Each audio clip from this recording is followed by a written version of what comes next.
What's up? Evening, everyone. How's everyone doing? Good evening.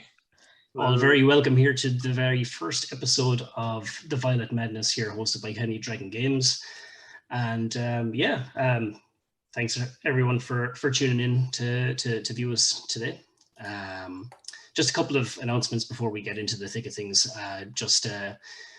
In case you haven't seen it, DM Dave Gibson, our own player here at the Violet Madness. The last session on Friday ended with a literal bang. And if you didn't see it, you can catch the VOD for episode 8 of the Sapphiron saga, Minds and Magic, on Penny Dragon's YouTube when it drops on Monday. And you can watch the party walk up to a bandit's hideout and knock on the front door with some heated consequences, as a few of you already know. Then in 2 days' time, the Fellowship of the Fallen will be on, and the group have 22 days until the return of the Cryovian, and the preparations for the oncoming assault are still not complete. There's no safe haven for the people of Phandalin, and the time seems to be running out for them. Then lastly, next Friday at 7 p.m. At GMT, the adventures of the Churn Gang, and the gang have travelled to Alderheart to rescue their friends from religious persecution. So yes, indeed, the Penny Dragon Games 2022 streams are back up and running, so tune in wherever you can. And just to give you then I suppose a brief introduction for the Violet Madness, this is episode 1. And this is going to take place in a homebrew region of Castonia, which is in a much larger continent area called Varelia. The actual geography and places and things like that isn't overly important right now. It's something that we'll kind of all learn as we go along, as the players themselves, the characters. Some of them are blow-ins from a different area, so they're not even familiar with these lands just yet. And there's also going to be some twists and turns along the way that are completely homebrewed as well, such as some monsters as well. So everyone will be in for a surprise at some point. I also want to thank Becca Connolly at Quadruple Bacon for the awesome character art for the guys here. Becca is a good friend of mine, and she's been drawing characters for D&D for an awful long time, so appreciate that. And the audio for tonight's game then as well is brought to you by Tabletop Audio. And last but not least, of course, are our players themselves. What's any adventure without the friends we make along the way? And I suppose introduction for myself as well. I'm Mark, your DM and your best friend. So for our characters then, we'll get started. So Stephen is up first. Stephen here. I am playing Sir Tirion Shadowbane, the Vengeance Paladin. And keep it simple and won't hold for everyone else. I'll pass on. Very well. Next up is Dave. Hey, I am Dave Gibson. I'm playing Shadar Vikanis, who is a middle-aged half-elven cleric of the Grave Domain. He is about coming up on 6 foot tall, undercut with tight white hair tied into a tight plait. And he is sad, and he's goth, and he's bitter. We love our sad goth boys. We do. Andy is up next then with Mina. Hi, my name's Andy, and I'll be playing Mina DuMont, who is a half-elven bard who's got this long curly hair and is standing super tall at 5'2". Alrighty, and then we have Matt, who's playing Aelfric. Yes, I'm playing Aelfric Elnaren. He's a half-elf wizard of the School of Evocation, and he is sort of in his mid-80s, so he has the look of sort of a middle-aged human man. Perfect. And last but not least, then we have Jonathan playing Christina. Hi, I will be playing Christina Morel. She is a human spore druid and stormkeeper ranger. She stands at 6'1", and she is known for having a cloud of bees following her. It's always good to have her around at parties. So yeah, with all that then, just to give you a bit of background then about where this adventure is going to take us. So as you can see from the page here, we're going to be starting off in the town of Grendahl. And Grendahl is it's a small town in the northern side of Castonia, but it's known for its aristocratic nature, and it's home to this old grand theatre that's been around for almost centuries, been maintained by the people of the town, and most of the plays that first premiere in the country are shown in this grand theatre first. So our lucky players have secured tickets for themselves for the premiere of this new play that they're about to witness. And I'll bring you over to your theatre map.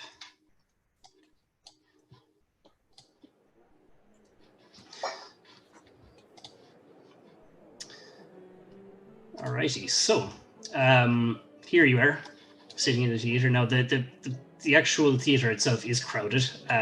There's a few tokens scattered about the place, but every seat is filled.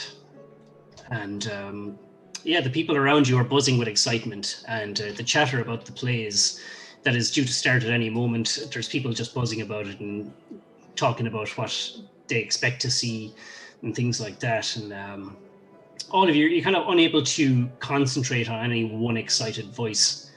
You turn your attention to the surroundings, and the Grand Theatre has truly earned its name. So the walls are draped with these kind of lusciously red velvet curtains, and the wall sconces are bejeweled with stones that have contrasting blue jewels, and the flames themselves, they burn with a hovering magical flame that just remains buoyant a few inches from the actual sconce itself.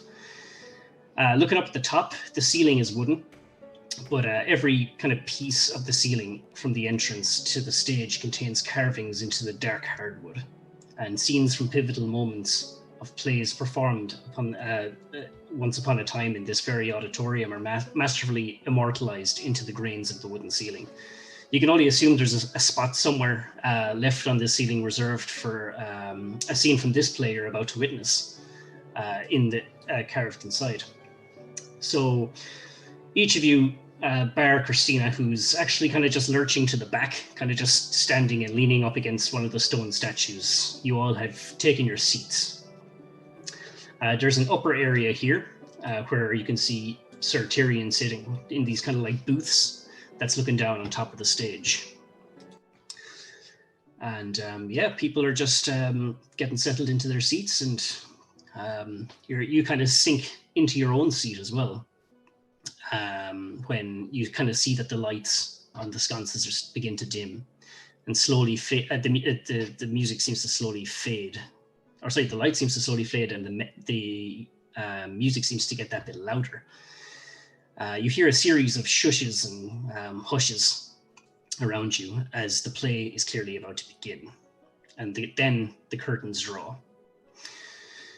The first act plays out. It's about 30 minutes long, but it feels like 5. The acting, the music, and the choreography all drew you all in. Well, those of you who aren't not preoccupied looking around for other things.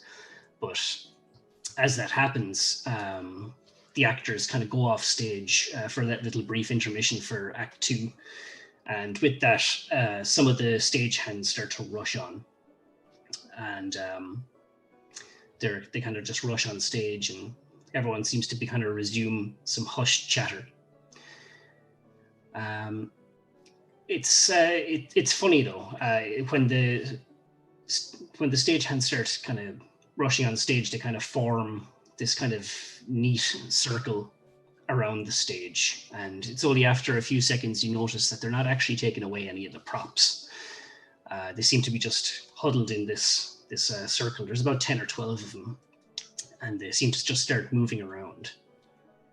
And it's only then through the hushed music that slowly actually comes to a full stop, that there seems to be uttering and chanting going on the stage. And after that, you see a light then begin to pulsate from the center mass of the huddled stagehands, who are You can't see their faces; they're all hunched in and bowed.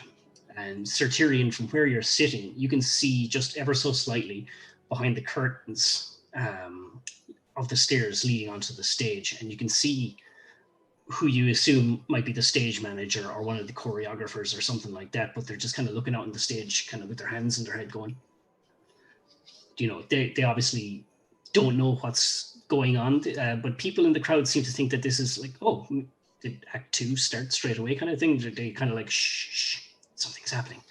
Mm-hmm. And then something does happen. This light that was kind of pulsating from peering out from the gaps in the bodies of the people forming that circle just bursts, and everything goes black for a moment. And can I actually ask everyone to just make a Constitution check? Okay. You sure can. Just roll of the campaign. Just a regular check. Just a check, not a save. Yeah. Where's my chat? 22. That's a 5 for me. 22. An 11. And I a solid also 10. I have a 10. Great. Alrighty. Don't worry. That's no problem at all. It just means Dave is the first, Shadar is the first to wake up. Wake up. Okay. Oh, Yeah, everything went black. Oh, And Shadar, you're the first to regain consciousness. I'm going to turn down the music ever so slightly because it's very loud. Okay. Shadar will wake up and he'll grip his holy symbol, which is a kind of a bleached white raven skull, and he'll look around and it's instinctively reach for his mace, which is not there. Yeah. And he will immediately look for a threat or anything that has sort of that it seems responsible for him being in this predicament. Absolutely. Roll a perception check. Coming at you. I suppose, so everyone watching is aware, the guys came to 17. this play completely unarmed and unarmored because, it's just a play. It's a play. Why would you need weapons and armor? Tyrion, on the other hand, who's up in the booth, does have his weapons and armor. 17, Shadar. So the first thing, obviously, you notice is half the auditorium is destroyed. There's rubble and ruin everywhere.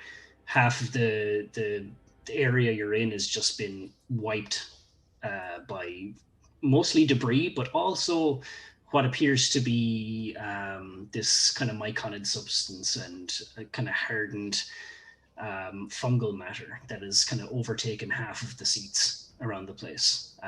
Either side of you, it's kind of like hard to pull yourself kind of over the rubble and get kind of basically out of your seat. But you look up to the sky, and you soon figure out where the rubble has come from. So the ceiling has actually caved in. Okay. And, the debris has fallen on most of the main seating area of the auditorium. However, you do notice that it is a bright, clear blue sky outside, which is funny because it was nighttime when you came into the play. Yeah. So what must have been a moment may have been a few hours. Yeah, well, I look around just to gauge the debris and stuff like that. Does it look like days of weather have hit this place since the thing? Do I have like days of facial hair growth or anything, or is it? You, How's my beard? yeah. Well, it's a good indication for time. So for you yourself, a lot of like your clothes and all that kind of stuff, just a little bit dusty. But you haven't like grown a massive beard or. Okay, so it is ours. Well, the kind of, I suppose, the debris, there is some kind of like dampness and rot going on in bits of the wood, but you do also realize that there is an awful lot of this violet-colored fungus surrounding the room. Avoiding that, I will head over to whoever is nearest to me. And that looks like Mina. I will. Actually, I'll skirt. Using my Alt key, I will skirt that. Making my way over to here and try and actually, I pass Aelfric first. Then I will try and rouse him. My friend, it's imperative that you come to your senses. We're in grave danger. You know, there is nothing in Act 1 that made me think the play would end that way. The special effects really were remarkable. My friend. Does that rouse him, or do I? Yeah. Great. Like, cool. he was just kind of like knocked out, kind of. Okay. My friend, we're in grave danger, it seems. What kind of grave danger? It's my favorite kind. But anyway, I'll give him a kind of a tap on the cheek. Oh. To your senses, my friend. Oh, quite right. Oh, and my goodness. Mina do the same. Okay. I will tell you that as you're kind of passing through some of the destroyed bits of furniture and things, you do see like some of the audience members still kind of in their seats, but they don't seem to be moving. Some of them have kind of been overcome by whatever this thing is, this kind of fungal matter. Okay. They've been overcome. Are they dead? Yeah, well, a lot of them are very, very visibly dead. Yeah. Oh shit. Okay. As in, like, yeah, they're not breathing or anything like that. And but yeah, you're able to shake Mina awake, or however you plan to bring her back to us. No, I'll give her a tap on the cheek and go, my friend, hurry. What?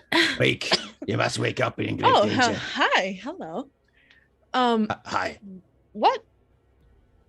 And she's gonna just sit up and. What happened? I have no idea. Talk about the audience being dead. What? Anyway. A killer of a show. Here, help a lady up. I'll give her my hand and help her up. Are you armed? I regrettably forgot to bring my weapons. I am unarmed, but I've got a little magic up my sleeve. As do I. Is there anyone else? This young fellow here. My friend. Yes. Hello. The presence is required. Oh, yes, of course.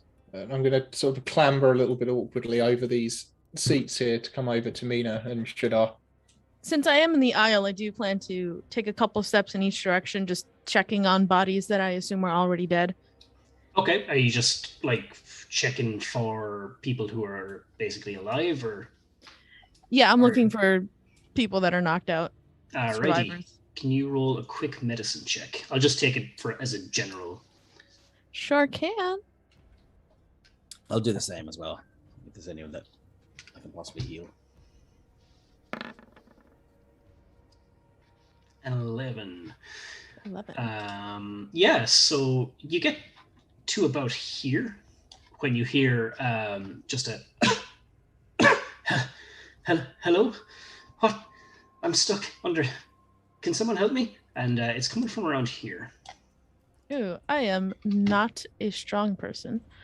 But I will do my best, just kind of lift whatever's off of them.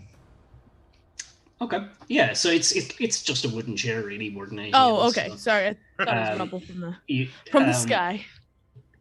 But you're able to kind of pull over a bit of the chair that was covering this person, and you see kind of scrambled on the floor before you this human woman. She's young enough. She seems to be about maybe 36. That's very precise, 35, 36, but yeah.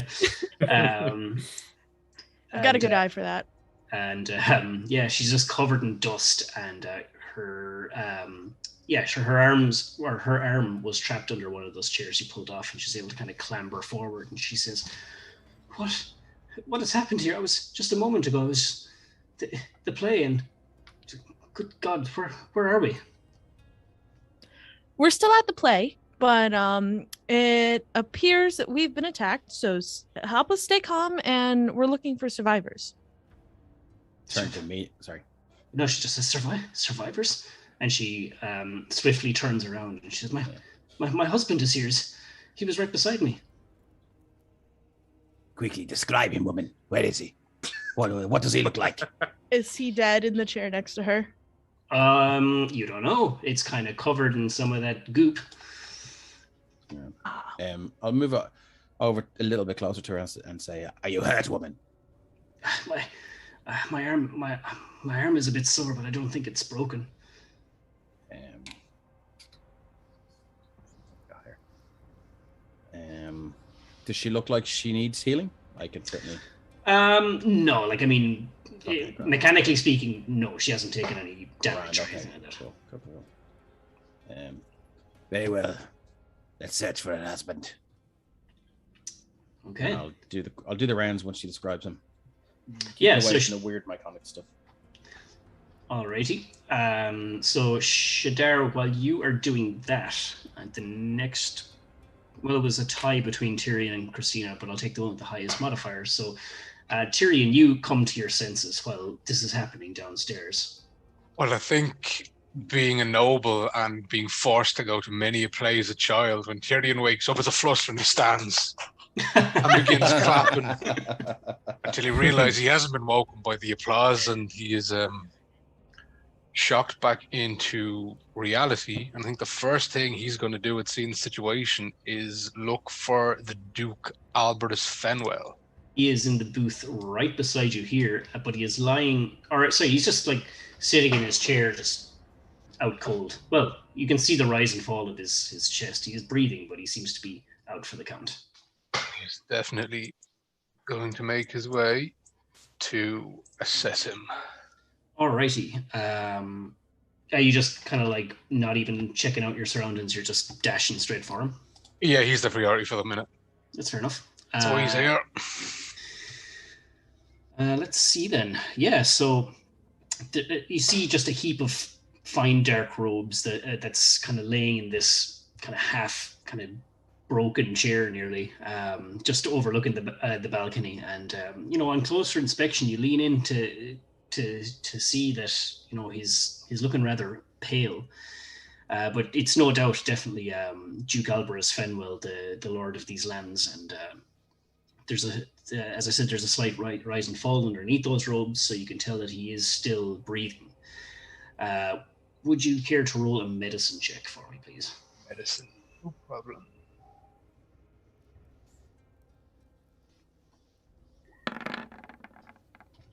Nice, 19. So you lightly drape the scattered robes to one side, so that it's all in a bit of a tuffle, and you just kind of take some of the robes and you just kind of set them aside so you can get a better look at him.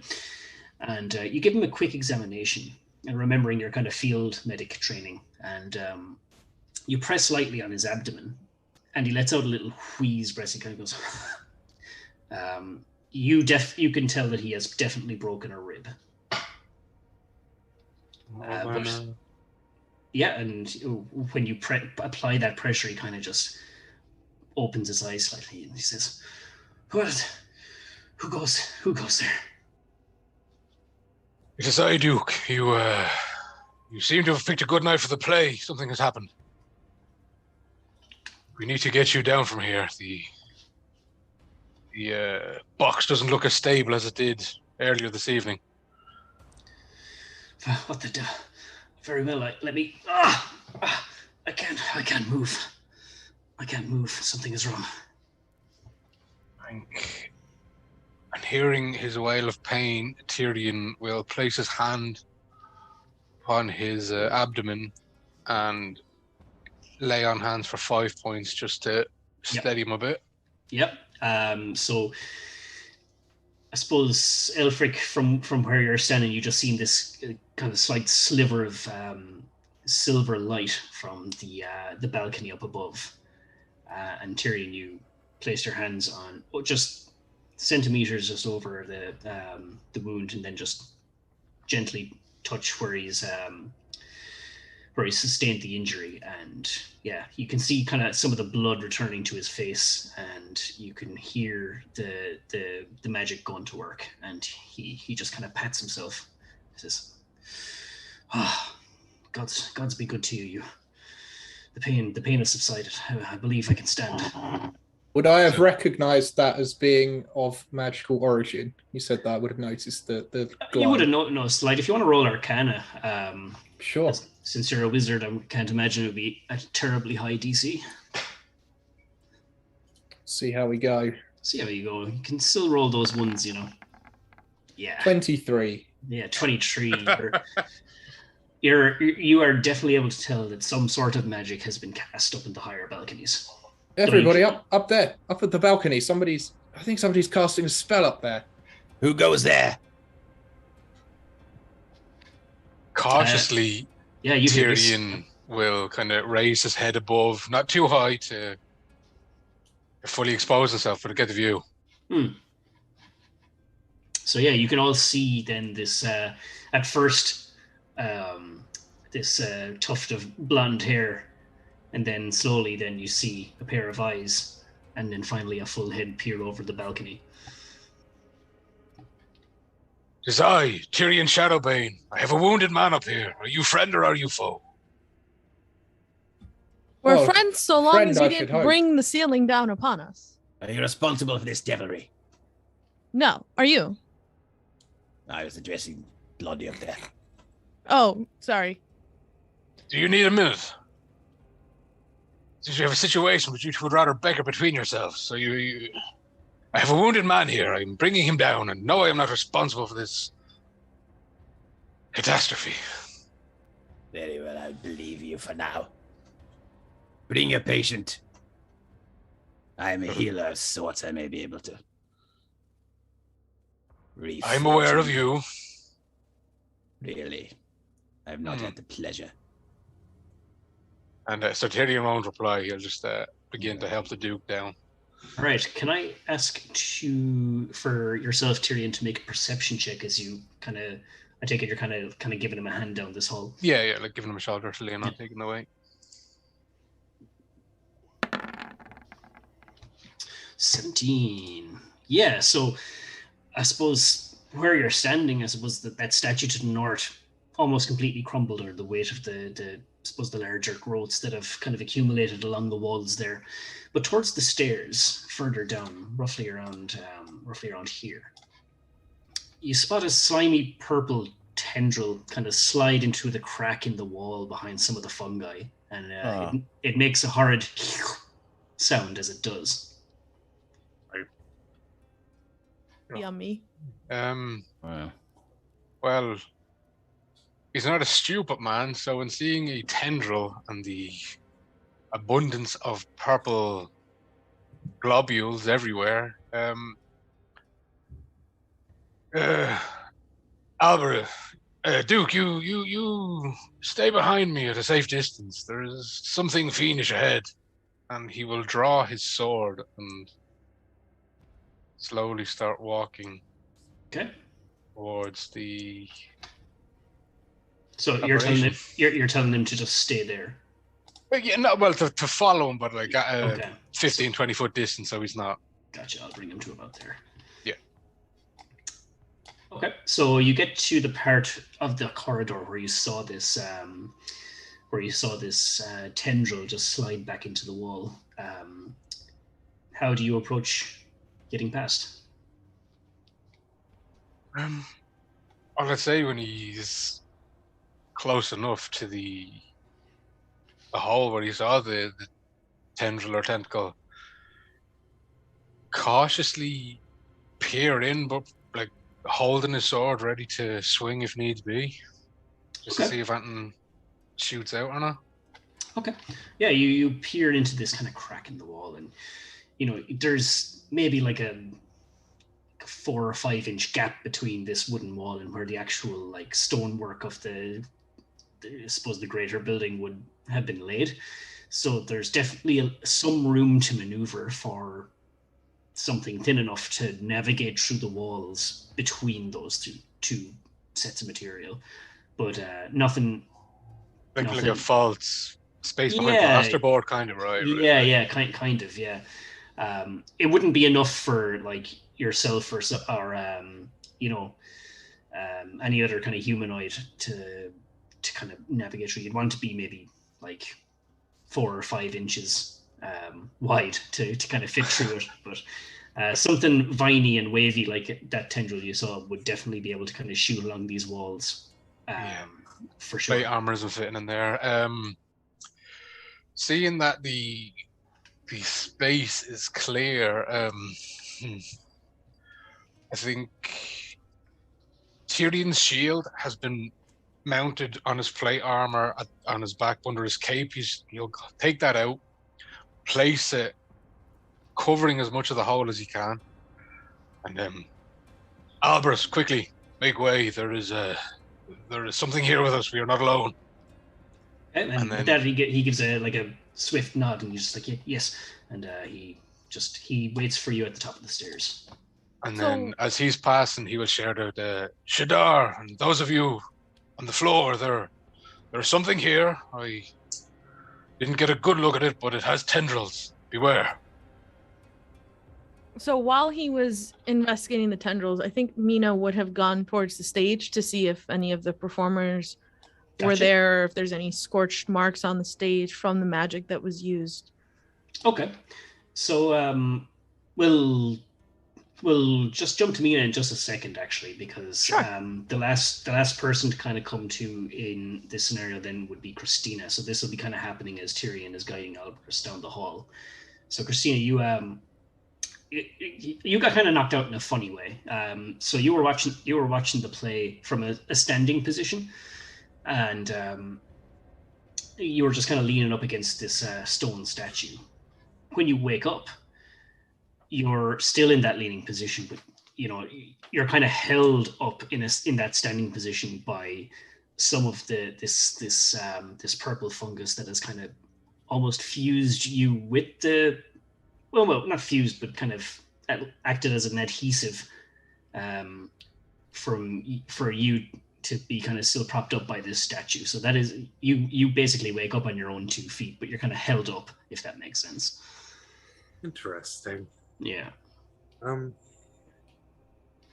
suppose I'll call one of my bees, summon a nature spirit. Mm-hmm.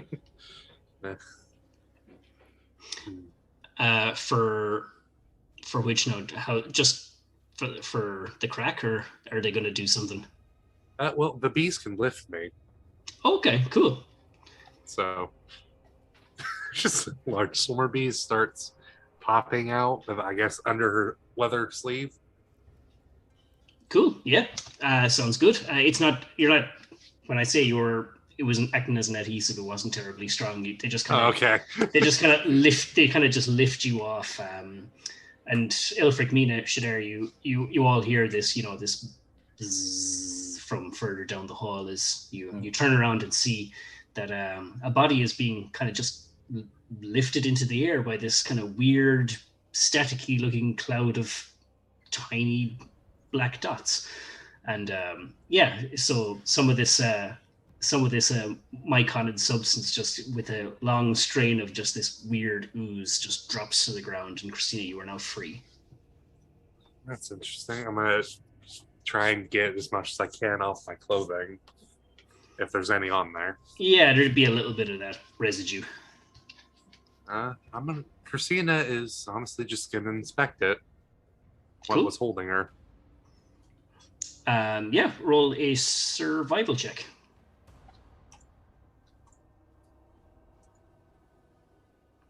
Cool. So 9 or 28. So you guys, you Christina, you've seen an awful lot of different types of molds and fungus and things like that, but this stuff is weird. It's like something you've never seen before. Now, look, you haven't seen it all. You kind of know that, but this is something else. It doesn't have some of the typical properties that fungus normally has. Interesting.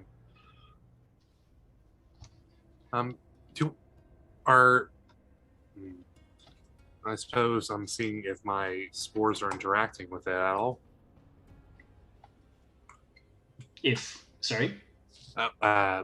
Spore Druids have 10 feet of invisible necrotic spores floating around them. Oh yeah, yep.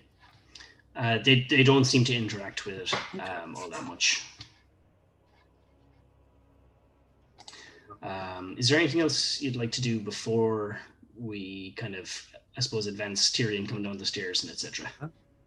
She's just gonna take a few glances around and wonder what happened. And okay. I'll attempt to meet Tirion as requested. Sure. So I'll pass by this woman here and I'll say, "My condolences, my dear. It seems your husband is most likely dead, probably died horrifically. Anyway, he's with the Raven Queen now." Okay, as you meet Tirion, then I'll just jump to Mina, then, who said she was going to inspect the stage. No, that's cool. We'll kind of do it in a circular motion anyway. So, Mina, you seeing that Shadar was helping this woman who was searching for her husband, you approached the stage, and when you get there, you kind of peer over the I suppose the slightly elevated area there, and you do in fact see something. Can you roll a perception check for me, please? Sure can. How's it? Dirty 20. Dirty 20 will do.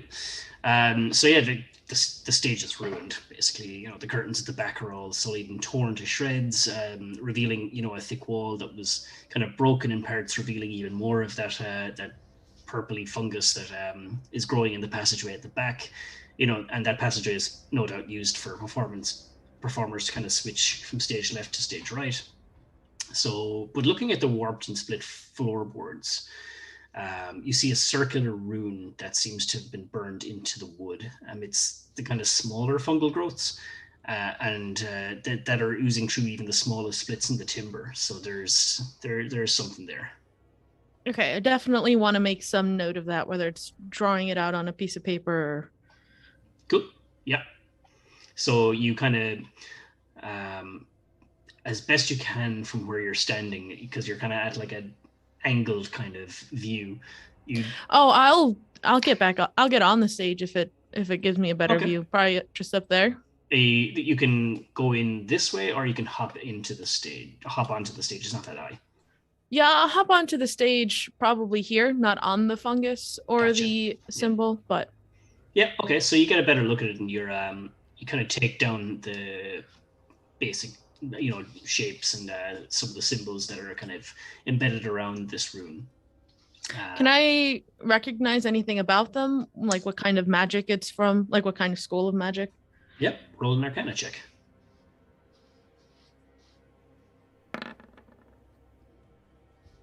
How's a natural 20? First nat of the session. Nice. But a total of 24 is total not of high 24. enough. Is not high enough for the DC. Okay.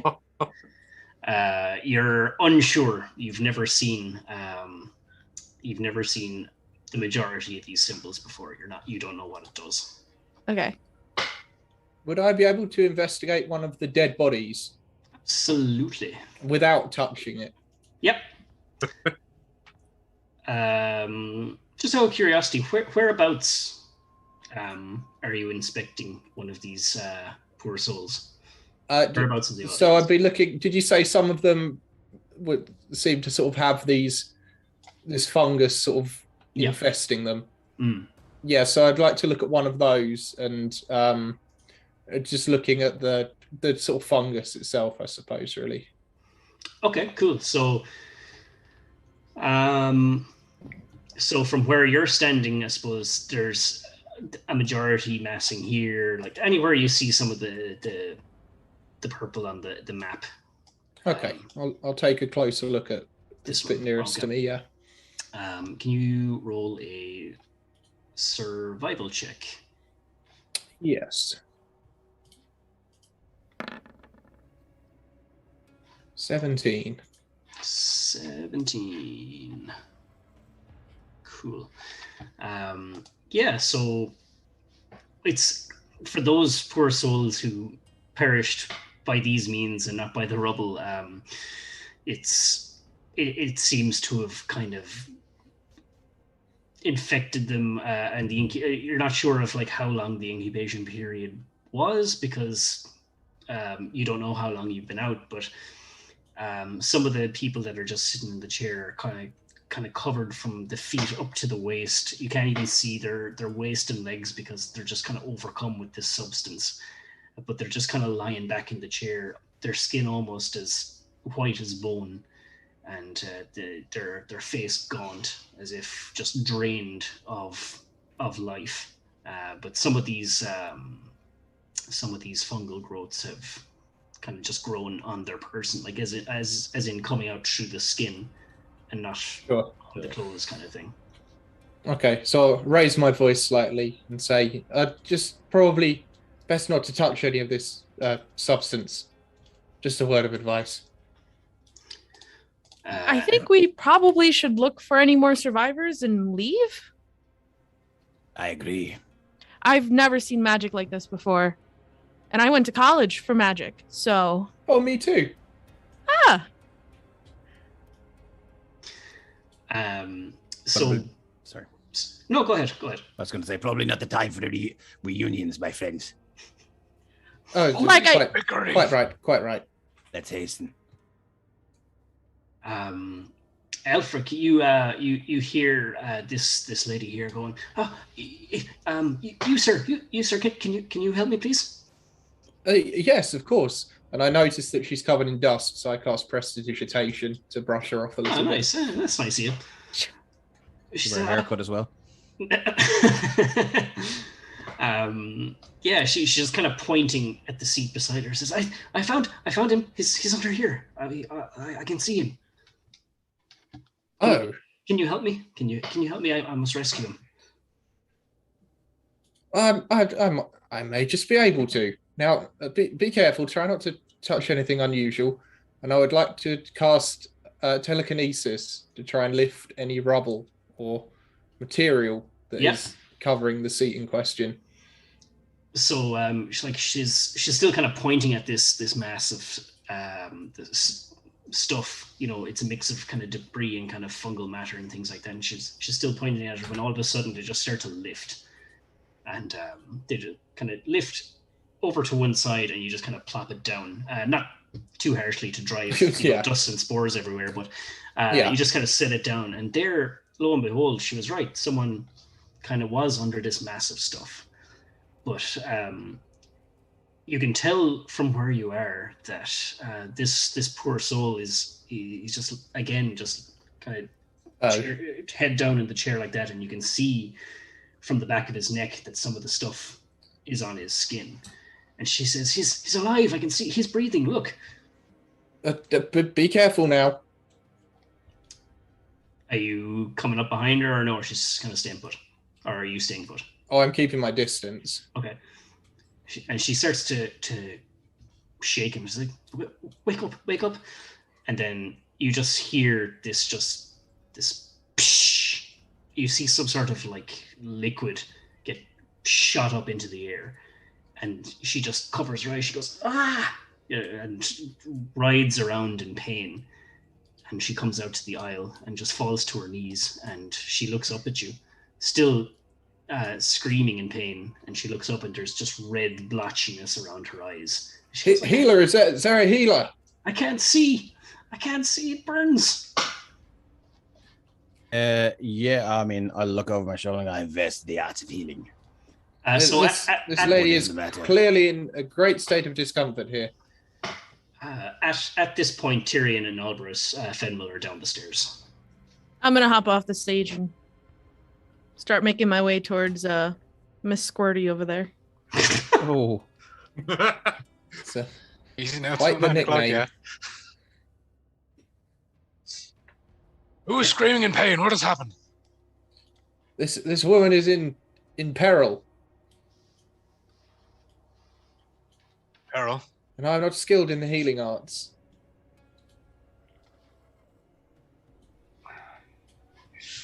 If able, Tirion will start making his way down the aisle with haste. Tirion,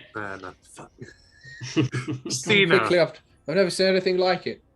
Christina is going to watch from the top of the stairs. Yeah, I imagine the boys will make it there before I do, but I'll look over to Sir Tirion and I'll say to him, "Are you sure your Duke is safe by himself back there?" Oh, sorry, he followed. Okay, cool, Grant. My Just bad. in case he didn't, I just want to put his shit up, Sir Tirion. Don't worry. You don't need to steal another job from me. What are you referring to, my friend? Well, the entire reason that brought me to this godforsaken place was killed before I got here, thanks to you and your queen. All the while you're bickering, this poor woman is just on her knees, hands over her eyes, going, If If we the might boys tend are to the matter at bickering, hand. I'll probably Shadar is just confused. He's no idea what Tyrion's talking about. I'll move forward and use a cure wounds while the boys are bickering. Um, Probably walking through them like, excuse me. Mark, Yep. since Christina's just watching, how high did the mist go into the air? Oh, not overly high, maybe about 10 foot. It wasn't a mist, it was more like this liquidy kind of stuff. Oh. Yeah. Okay. So I will attempt to cure wounds. Sure. You can go ahead and roll for that. Oh, okay. Well, just roll the HP. But so you use cure wounds, and it's that similar kind of healing light color that Aelfric saw upstairs earlier on. And so you can see that the red blotches in her eyes just kind of subside, and she says, "Oh, the burning has stopped, but I still can't see." So she is currently suffering the blinded condition, and so she will not be able to see very well.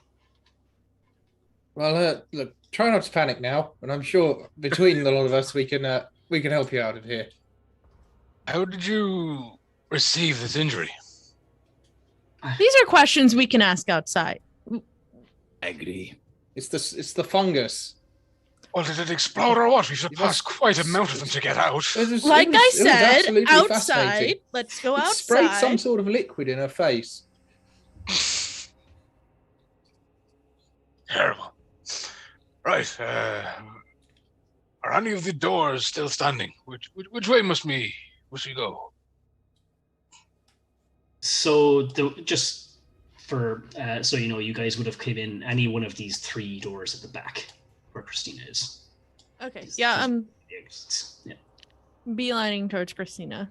Just let's go. I will also head in that direction. Would I be able to cast Mage Hand and take a sample of one of these purple blocks of fungus as I do so? Absolutely, yeah. And Mage Hand is just kind of carrying it with you. Yeah. Okay. Yep.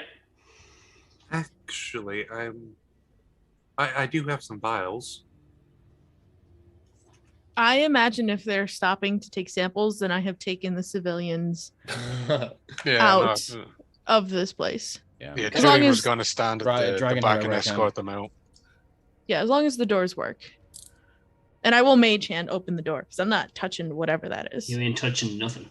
I ain't touching nothing. No, at least not until you got your hand sanitizer. Right. What is And that? squirting out everywhere, hitting people in the face. So Mina, you're walking up the main kind of hallway to this theater. Can you roll me a dex save, please? I sure can.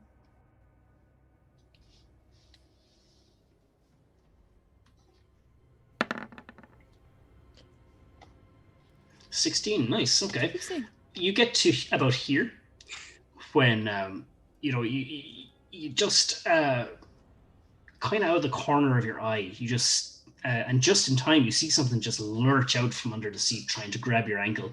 Oh And- no. Yeah. Oh no. That's a no, sir.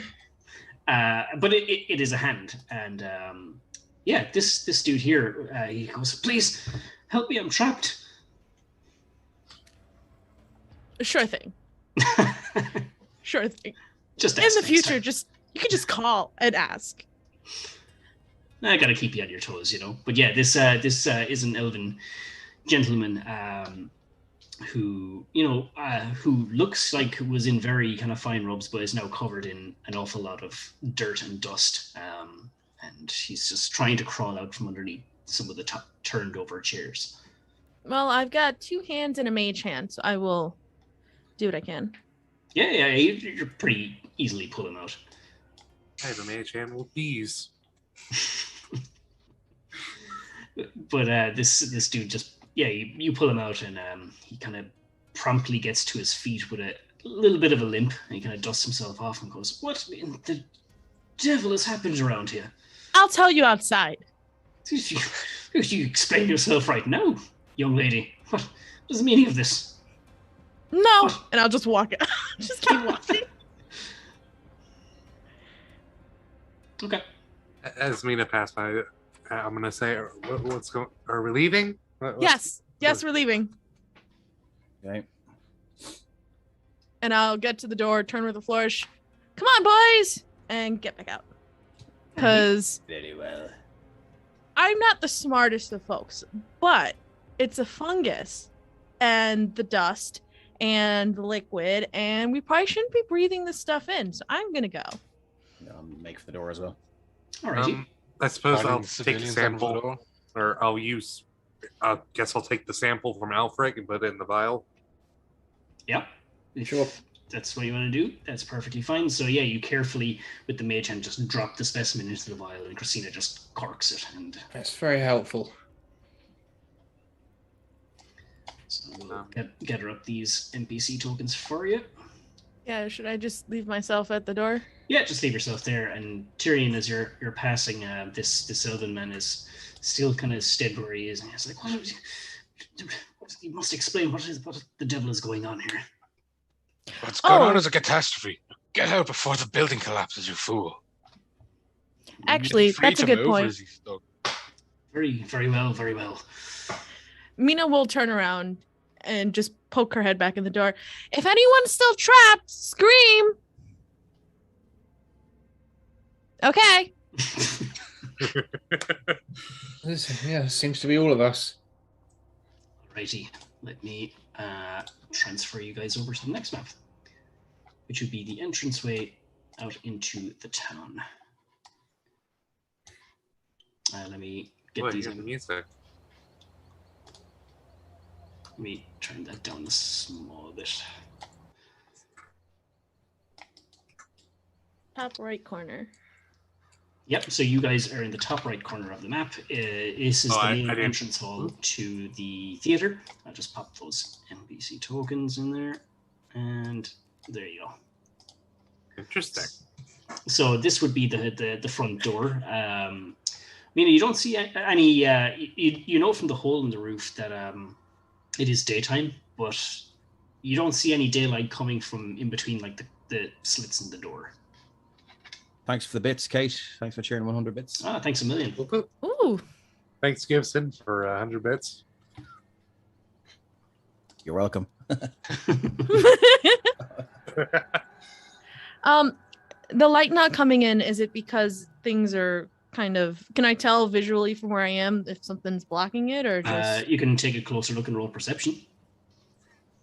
I don't see anything with my passive perception. how close is close? I'll take a close look, but not like a close. Yeah, like I mean, from where you are, you can. And yeah, I keep forgetting about your passive perception, Shadar. So Yeah.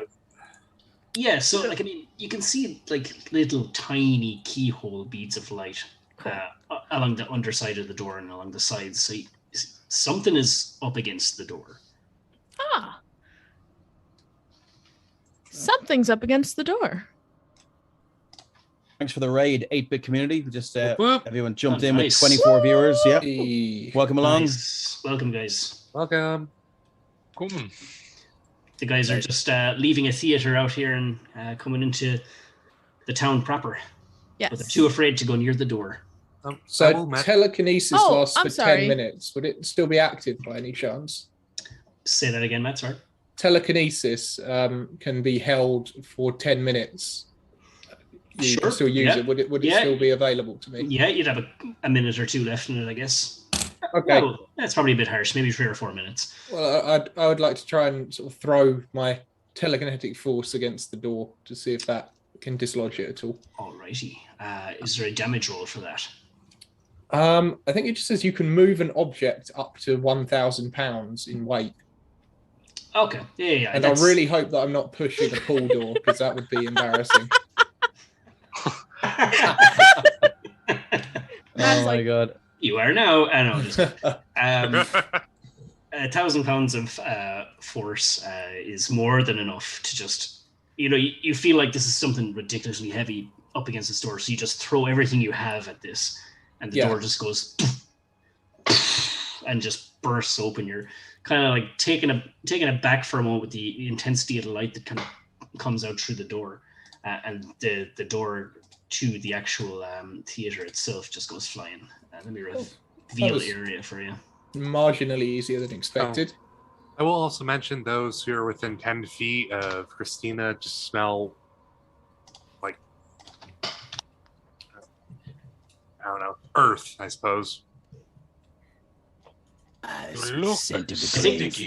say it would be well overpowered by the rancid smell of putrid fungus that is overrun this town as you look outside the front door. I did turn to thank Aelfric, but I think I'm frozen in shock. Just seems it's not just. You said there was something blocking the door. Yes, it was a lot of this purple fungus that was bearing up against the door. And you did seem to be moving with some urgency earlier. Christina's gonna start walking forward because mushrooms are really no issue for her. Yeah, that's fair. Oh. So, Christina, you emerge into the kind of, I suppose, the market kind of area of this town, and around you, you can just see what was, to you, maybe an hour ago, a bustling, trading village, and everyone just kind of hopping on the bandwagon of this new play. This market was alive with people, jealous of those walking through the front door of the theater attending this play, but now it is barren. You don't see a soul. All you can see is just this violet fungus, and on the ground through the cobblestone is just this thick brown moss that is giving off just the worst odor. And the houses themselves, climbing along the ivy on the walls, is more of this violet colored fungus. I have a very important question for you, Mark. Absolutely, fire away. Where is my horse? Your horse, you remember. Over there and over there and over there. That's what I'm afraid of. The stables are just by the town gate. You know that it's not too, like Grendahl isn't an entirely huge town. It's more of a historical kind of little town than anything else. But it was. But the stables are closer to the town gate, which is due southwest of here.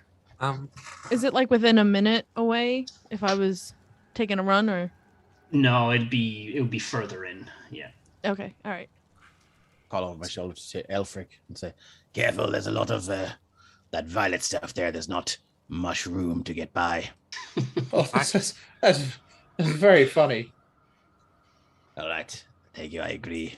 It's important to maintain a sense of humor during dire circumstances. Yes. I found. Yes. And these are dire circumstances indeed. Yes. I don't know what could have caused this devastation. So just a couple of housekeeping notes. Sorry to interrupt you, Dave. So, a couple of housekeeping notes on the town of Grendahl. Some of you are staying in the Weary Quill Inn, which is located here. Wish I could see in the darkness. All my stuff is in there. Yeah, I'm definitely going there. Then there's also some of you who know what Galfond Ilames's house is, and that's Indeed. down here. And then there's another farm residence that some of you are aware of that is here, and then there's more stuff further into the town. I need to go grab my things. Yes, Very well, it seems everyone needs to grab their things. Let's do it one at a time, accompany each other, not split the party. That way we're protected. Which place is closest? Well, the inn is right there. Well, some of you don't know where some other people need to go, so you probably need to hash that out. Well, I hope Galfond is still out of town. Where's the closest place? The inn, it seems. I personally need to go to the farmhouse. It's where my hive is, along with my mushrooms. So I'll walk towards the inn, kind of give Shadar a little bump on my shoulder and like, well, you can accompany me to the inn. And they can go wherever they're going. It's unwise to split the party, my friends. We should stick together. Do not go alone. It isn't safe. We also have the NPCs following behind us. I think someone ought to look after the civilians as well. Are we a party yet? I'm not sure they're equipped to deal with these kind of strength in numbers and that, circumstances. you know what I mean. Yes, I think until Let's we make sure we're all equipped and then go our separate ways if needs be. Yes, yes, I agree with this. We must stick together until we find either more survivors or an answer. This entire situation doesn't smell right, Peg. The phrase. Yes, I fear you may be right. So very well. Mina must get her items from the Weird Quill Inn. Where's everyone else's items located? Mine I is was in Galfond Illimus's house, just south of here. Very well. Weird Quill, Galfon's house, and so on and so forth. Are we in agreement? Sounds good to me. Very well. Lead on, Mina. And I will. Have we been introduced to each other yet? I don't think so. Not really. If you guys want to do that, you can absolutely go ahead. We do need our stuff, but I think Oh, formalities probably can wait not. till later. But I am going to head towards the inn. Everyone's clamoring over the ruined stalls. Yeah, you And I figure at this point there's not much distinction between anything. Right. It's pretty much a ruin. So so the front door is actually here. Ah. But you can peer into windows if you guys like. Are there any wine stalls that were selling wine on the way back? Sorry, on the way through? Yes, actually, there would have been. If there are any intact bottles, Shadar will definitely pocket one. Yeah, why don't you roll an investigation check? Oh, no, he's not good at that. Let's see. No, it's not too bad. Probably get all the NPCs to move too. Oh, that's a natural one, Mark. Wow. For a 2. What No. First that don't- one. were you investigating? The To see if wine? there are any intact bottles of wine, Oh. if anyone was like selling mead or anything. Shadar's got a pocket there. You definitely saw a stall on your way to the Mm. theater, but the thing about these stalls in this market area is that it looks like this place was kind of like rushed in a hurry. Like people wanted to get out of here fast. Like there's crates toppled over. There's still some food on the food stalls, but they're now kind of just in a state of decay. No worries. But yeah, no bottles that are intact that you can find. Damn it. Right. So if the door opens with the mage hand, I will open the door with the mage hand. Alrighty. It does. Let me open the door. There you go. So there, you see this kind of lounge area of the inn. Again, just completely taken over by this stuff, this violet stuff. But in this particular dwelling, you also notice that there's this kind of strands of purple gloop in the corners that are just like this this slime coming from ceiling to floor around the mushrooms. Before you recklessly enter the building further, would you like to inform the rest of us where it is in the building you need to go? So, Mina, you would have the room in the back to the right. It's the last door on the back, very back of the house on the right hand side. Well, I'm on the right hand side, very, very back. And Shadar, your room is across the room from Mina's. Across the hall from Mina's, excuse me. Yeah, my stuff's not there, though, is it? No. Cool. I knew you sounded familiar. Shadar, as you walk on the floorboards here, a lot of them are kind of torn and warped, and you hear that kind of dry creak as you put the weight of your boot onto the floor, and some dust from the ceiling falls on top of your head. Okay, I'll move out of the way and brush it off and look up. Yep. So there is another story to this inn, but the floorboards up there seem to be split and cracked. Does not seem to be very stable. Upstairs. Upstairs, yeah. Are they split and cracked down, or has something gone up? Nope, they're split. They're it's kind of convex, so it's drooping down. Something is weighing down, yeah. Something weighed down, so they're kind of split and splintered that way. Wear the ceiling, my friends. It does not look stable.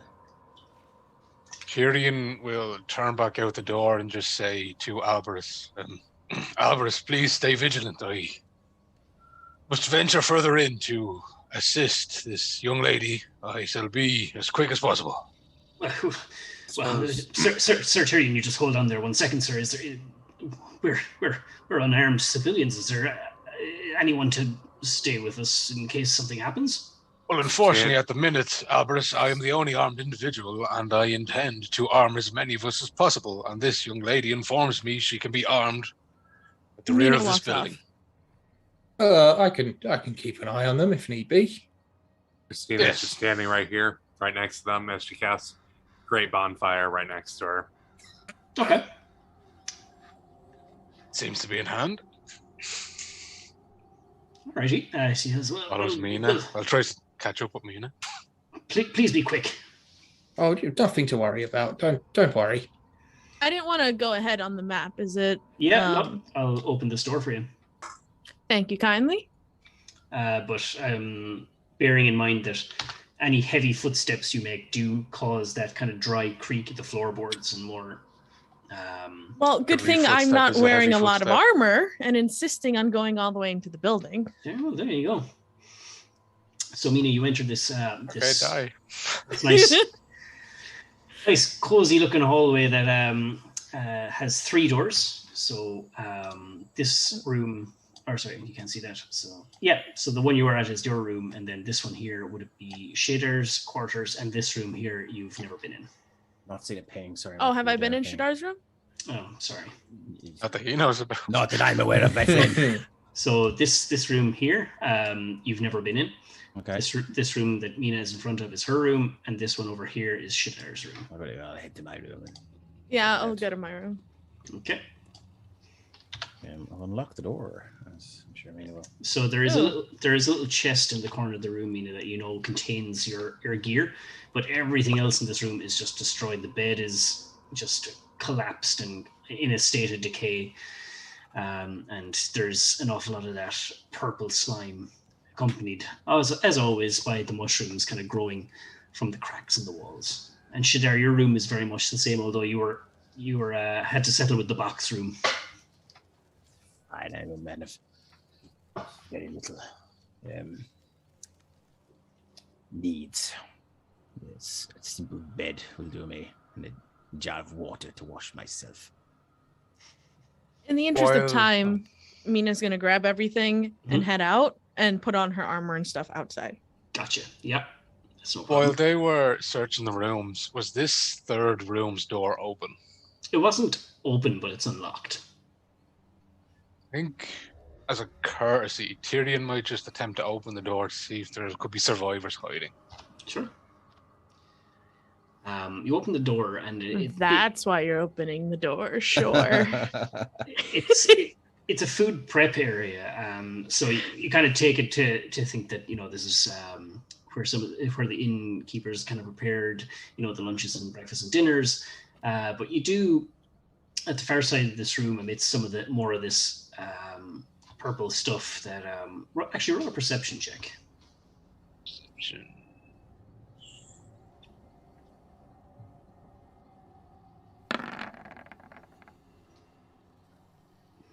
Yeah, okay. Peering your head around the door, this little kind of cupboard that had fallen to the ground. One of the doors swung open.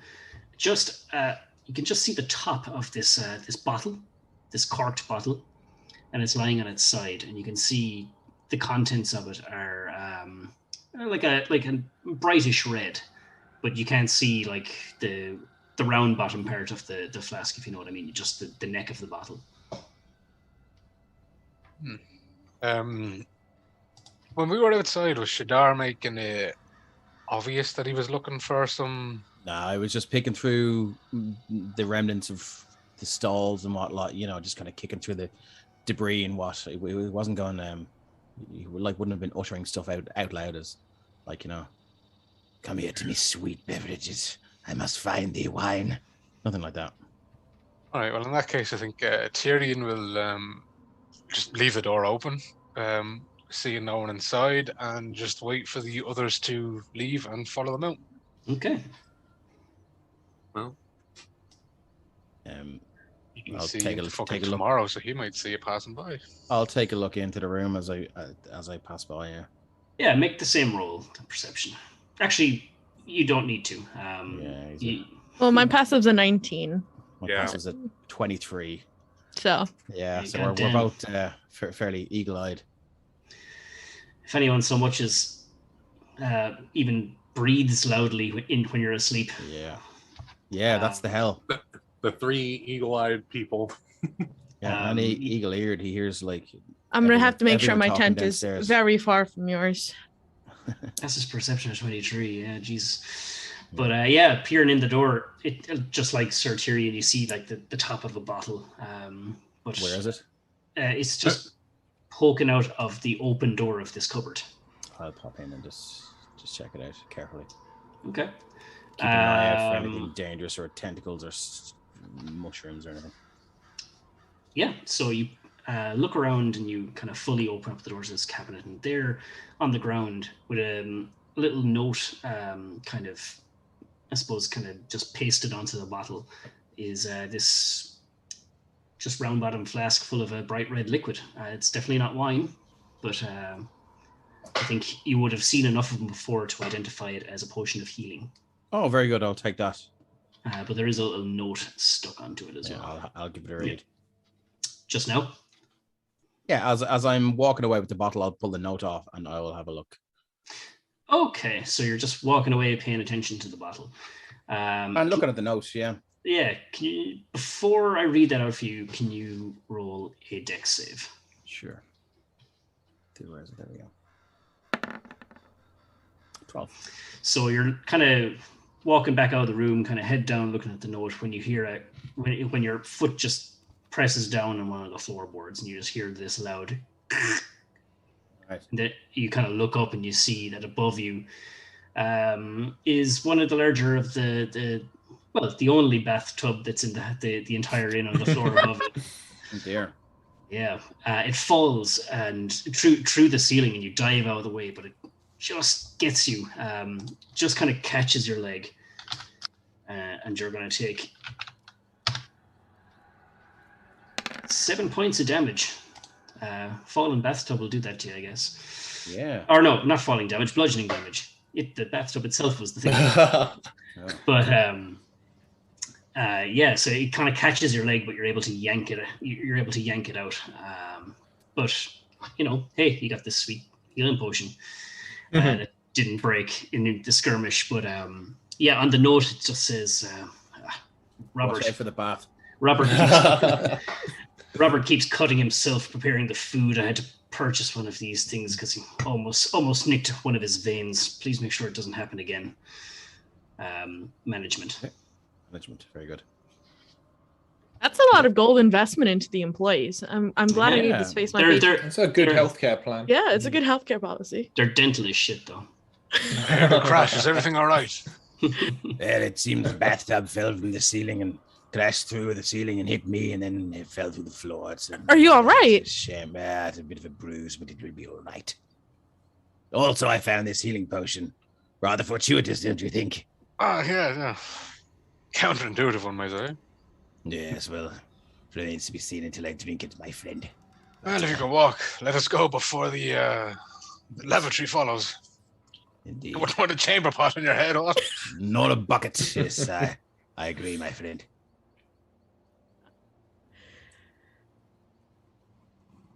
Righty. So you guys have, are you out of the Weary Quillian now? Or are you still just in the hall? I'm outside. Yeah, when I walk out into the street, Unless the something rest of them. happens on outside, yeah. Cool. All right. So yeah, you've recovered your belongings from the inn. You've made yourselves that way that much little bit further into town. You guys are familiar with some of the other places around town. Now this building over here is a dwelling. You're not sure who's in there or what might be in there, who owns it or anything like that. But you do recognize this building down here as the Silver Anvil, the weaponsmith. Oh. And this building over here, which is called wardrobes and witches and wardrobes. That store title was very generously provided by Eagle Nebula on Twitter, so thanks for that. Well, Nice. I like it. Very nice. And so that is essentially all the buildings in this area of town that you guys are familiar with. Aelfric. I believe you. Christina's... Sorry. I was going to say Christina's looking into the resident's house, trying to peer over the mushrooms. This part of it has completely bottom to top of the wall. There's nothing to peer past. Okay, well, can I use mold earth to remove the dirt under the mushrooms? Sure. I do So that. you're going to try and like separate it out, kind of thing. Yeah. See if Okay. it causes the mushrooms to collapse a little bit. Yeah. So like, I mean, you kind of this small section of the earth, just at this part of the house, you kind of just open up, and I suppose with nothing to rest on beneath it, the kind of weight of the collection of mushrooms just collapses in on itself and it falls. You actually kind of need to take a step back because it kind of falls a little bit forward as well. But you kind of see it coming, so that's okay. But peering through the window now, I don't have it enabled here, but you're looking into a kitchen. You know that the front doors of this residence is just here, around the corner, but the kitchen is completely destroyed. There's more of this slime that has taken up most of the corners and walls of this room, and whoever was in this kitchen, the family, they were mid-meal and they left in a hurry by the looks of it. There's chairs kind of tipped over to one side, and some of the food on the plate is still plentiful, but obviously gone well off at this point. Well, let's hope they made it out all right then. Christina's going to turn around and head back to the group saying, I need to go to the barn here because that's where my equipment is stored. Where is it? Can you ping it again? Just here. The front door of it is here. The Lockfist residence. Well, we'd best see if we can find a way in then. Oh, the door Yes, is of over course. here.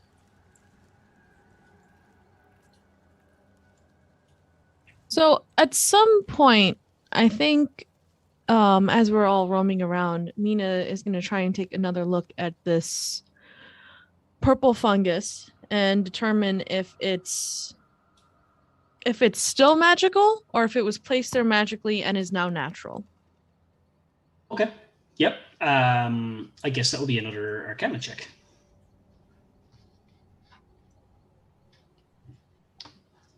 Oh, that's how I do that.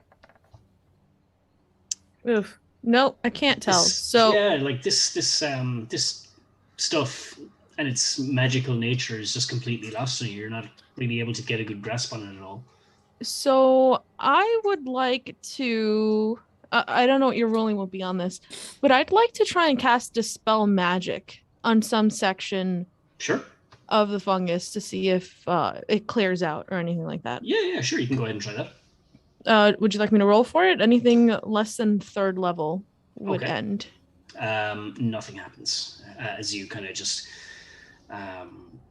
you put your hands together and with a steady beat, kind of clapping motion of your hands, you cast Dispel Magic on a section of the fungus, but nothing happens once the spell ends. It just remains where it is. Okay. What were you trying there?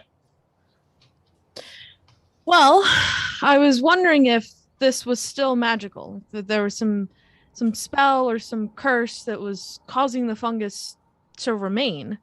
I was attempting to dispel it, but it didn't seem to have any effect on it. Well, it was a good idea. At least we can rule that out. I have something Thank I'd you. like to try as well. Actually, don't be alarmed.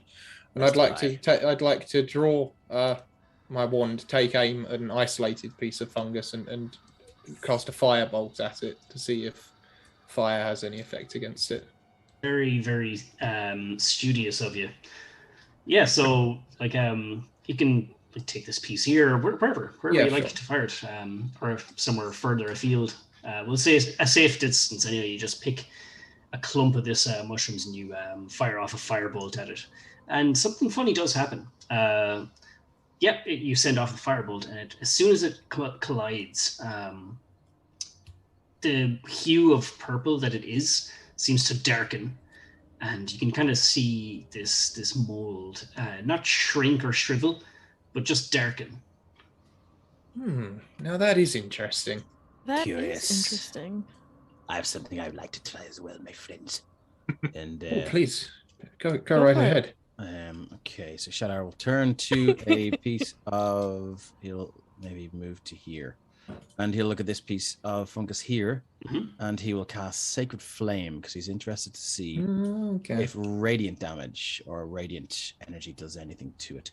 So verbal and somatic, and he traces a sigil in the air and utters something in Elven, and a kind of a black radiant flame descends upon this fungus. Nice. By the time we get to combat, we'll all have wasted our spells. And Yeah. Yes, but I can't flip my friend. So like I mean, Texas the energy there.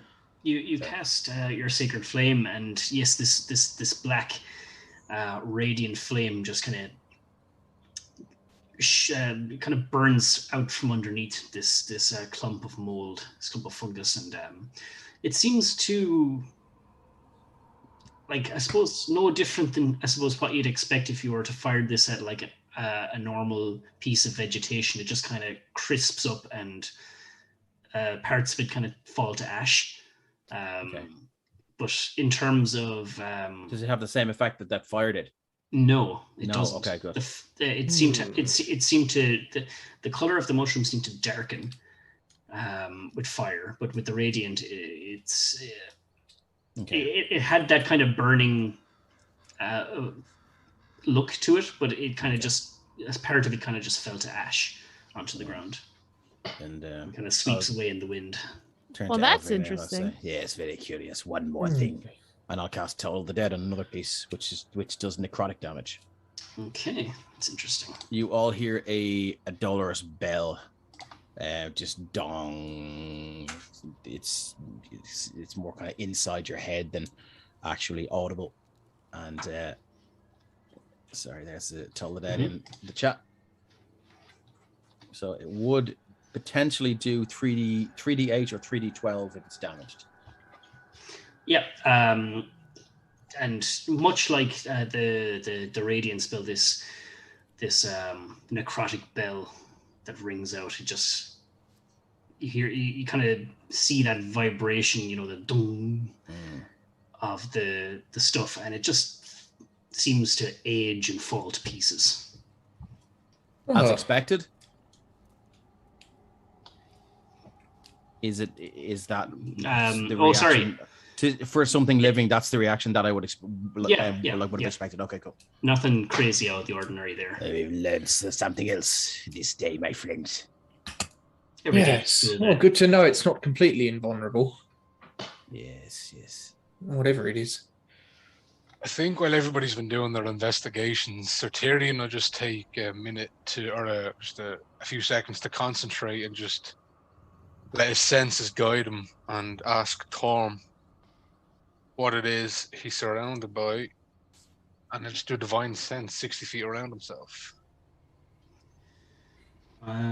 So let me see. Oh yeah, so you have to have places desecrated or consecrated, right? Isn't that the one?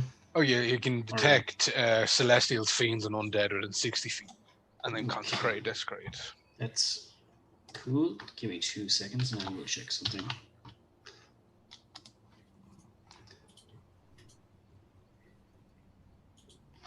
So is no one with Christina then? Well, yeah, we're all following her over. She's after shifting there, I think. Within 60 feet of you, you do get the sense that something fiendish is about.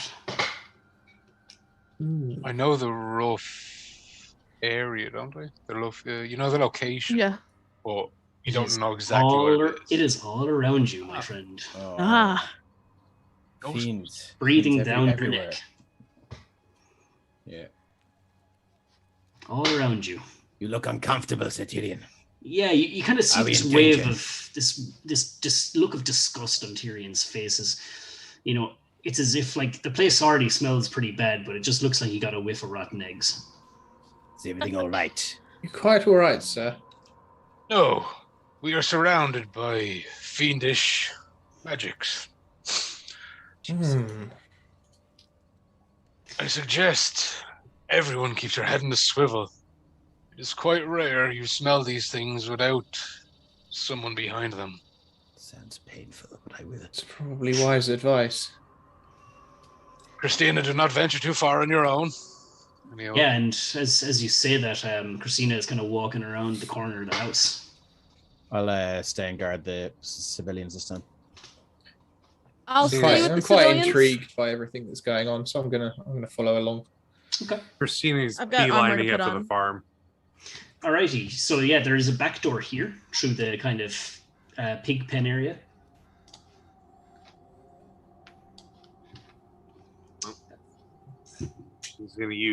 She's gonna summon a swarm of bees, mage hand, and Nice. try and push it open. Yeah, and you do. It's on a very loose latch, and it just swings open to reveal, as you know, Christina, the lounge area. Because you've been in this house for the last day, the family took you in very kindly. But yeah, there's an awful lot more of this purple slime once again in this room. It's every house or every room you've been in from the inn, and looking in that kitchen, there seems to be much the same.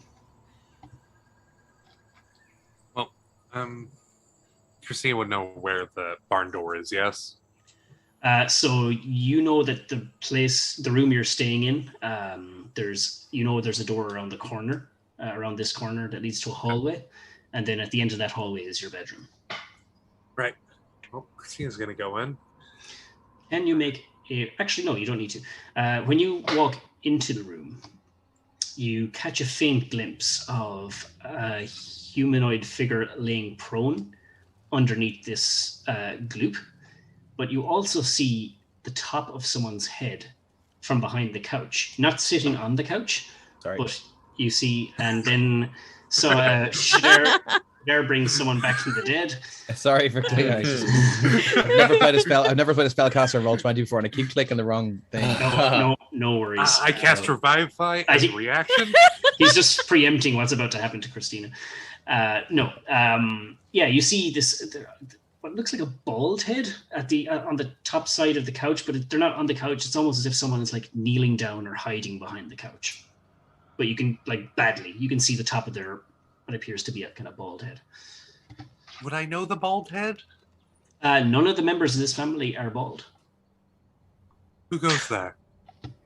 And you hear this kind of.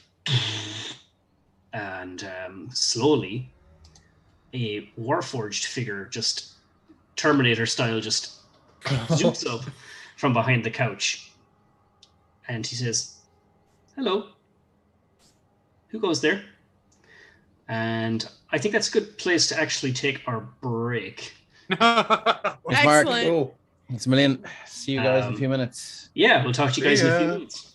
See you in a few. Thanks, guys. Cheers.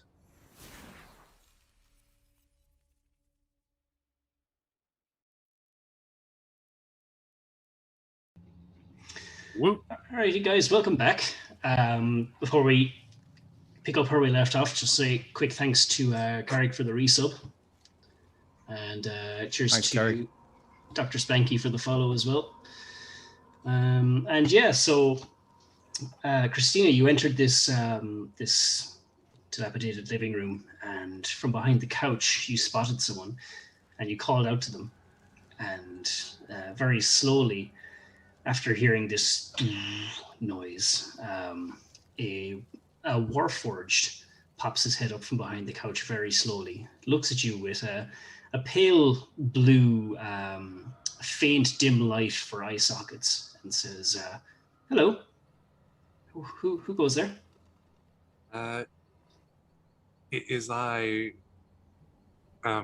She's a little caught off guard by this because she wasn't expecting a Warforged. Nope. Hi, I'm friend of this residence. Please state your name. Morel. You are not a member of the Grendahl community, are you? No. I see. Well, I will have to kindly ask you to leave. I'm permitted to protect the children in this house. And you are not welcome here until the master and the madam return. I am actually staying at this house. They offered me residence here in the barn. In the barn? You mean the room next to the... I see. No, you're a guest. A guest. Very well. I will... Yes, I will allow you to reclaim your belongings, but I would ask you, I am duty bound by the master and the madam to protect their child, or children. So please, come no closer. You can use this door. And he points to the door over to the hallway. And he says, please do not enter the utility room by the stairs. One of Sir's and Madam's daughters is in there. I saw from the window outside that they had to rush out. Or it looks like they did. Master and Madam went to seek help and left me in charge of their two daughters. So I also noticed that you said there's a body covered in the gel. Over here, yes. You can see a figure. What's with that? So you're pointing to... Yes, What's with that? Okay. It says, that is one of the girls which I am protecting. I'm going to turn around to the other two behind me and said, well, I found one of the daughters of the residents. Apparently the other one's upstairs. And I'm going to slouch a little bit so they can look over me and point to the slime-covered person. Oh dear. Well, that is very unfortunate. Perhaps it would be pertinent to ask this individual when it was the last time he saw the Mr. and the Madame.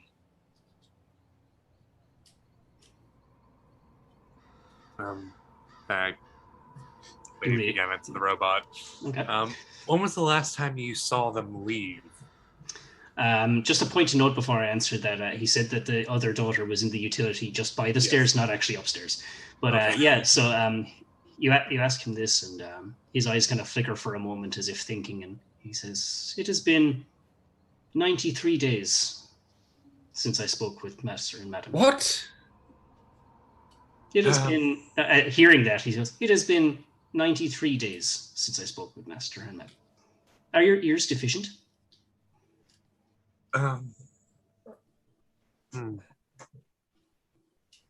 3 months? That's impossible. How have we not died of dehydration? He must be malfunctioning or something. Might I say, sir, in the back, not entirely impossible. And he kind of looks to the figure on the ground. This is Harry Lockfist, one of the daughters of Master and Madam, and she has been kept alive all this time. I would have thought she may have needed water or food, but this substance seems to have kept her alive all this Can time. I sort of shuffle past the others into the room here? If you like, unless one of the guys is trying to bar your path, I have no problem with that. I really must take issue with this. Actually, everyone saw Shadar do the radiant stuff, right? Yeah, he was not keeping the secret. Okay. Perhaps we should probably get the group here to weigh in their opinion. So Tirion, would you be so kind as to fetch them? Yes, but I believe you should make haste and retrieve your belongings. Oh, yes, that's the next on the list. I'm rather concerned by the notion that we were unconscious for the best part of 3 months. I would be rather concerned that this being believes a child in that state is acceptable. Well, that is a very good point, judgment. actually. It's a very good point indeed. Right, You're there, Warforged. Do you consider this child to be well taken care of?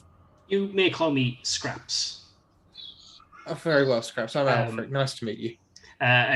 You can kind of guess from his name that this dude is scratched, battered, a little bit torn. Also, a little bit of... he's kind of half wood, half metal, but the bits of him that are made of wood, there are bits of mold and fungus growing from it. But yeah, he says, I cannot wake them up. And one of the girls, she woke up. She woke up quite a number of weeks ago, but she attacked me and tried to attack her sister. And well, this would be very displeasing to Master and Madam if I was to restrain the girl in a violent manner. But in order to protect the other and protect myself, I locked her into the utility, and she has been there since for weeks. Well, that's not requiring food or water. I can still hear her footsteps inside. That is very interesting. Could I do a medicine check on myself to see if I feel malnourished? Absolutely. You don't need to roll. You don't need to roll. Medicine check to see if you're hungry. You don't need to roll for that. That explains some days. I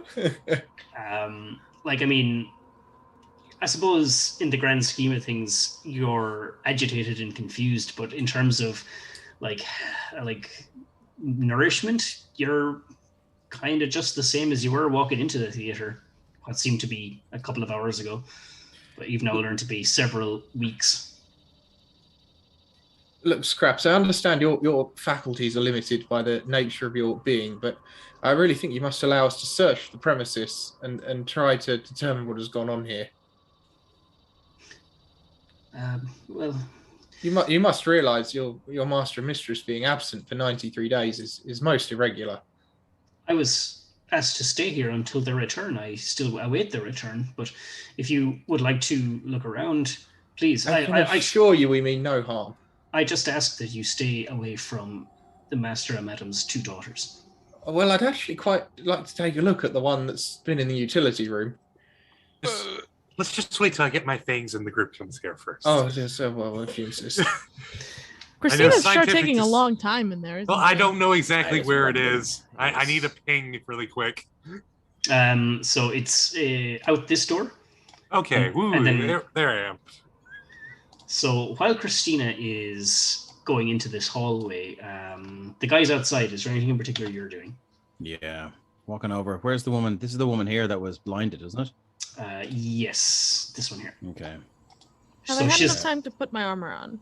So she's you can have donned your armor at this point. So she's kind of using the elven gentleman as kind of support. He's kind of guiding her wherever you guys go because she can't see. She's just kind of sobbing to herself. Okay, I'll move close enough to her, and I'll say, "You there, commoner?" And she kind of looks up, not looking directly at you, but looking like kind of Ray Charles kind of. Yeah. Look in the complete opposite direction. Yes. Yeah. Very well. I'm about to cast some very, very expensive healing magic upon you. Commoners like you do not normally have access to spells at this level. But so consider yourself blessed. Now, it may hurt a little, but it should improve your eyesight somewhat. And he gives her a stick to bite down on. Bite this. I kind of imagine you just kind of like, without warning, you just bite this, shove it into her face. Pretty much, yeah. And Shadar will cast Greater Restoration on her. Ooh. That is generous. That is very generous. Very generous. Throw it into the thing. There you go. So let's see. One of the final effects. So it should cure blindness. So you saw from earlier that her eyes were all red and blotchy. And when Mina cast the Cure Wounds, the blotches subsided, but her eyes were still kind of had that kind of cloudy grey hue to it. But once you cast your Greater Restoration, you kind of just put both of your hands, but not touching her face or eyes. You just very close to them. If I don't have to, I won't. No. And this this healing light, humans, commoners, beams out, and this commoner can now see the light once again. And she kind of blinks, and kind of rubs her eyes, and she just looks at you just with that same kind of stern, null expression on your face. She just kind of just gets on her knees, and she just kind of. Well, did it work? Did it work? I can see. Thank you so much. Very well. Most gracious cleric. Your vision has been granted by the power of the Raven Queen this day. Next time you pass one of our temples, make sure to pay. Drop some sort of donation or something. I shall donate all the coin I can muster. Very well. Make sure you do. See that you do, or I will return. Who'd have thought the Raven Queen sponsored Specsavers?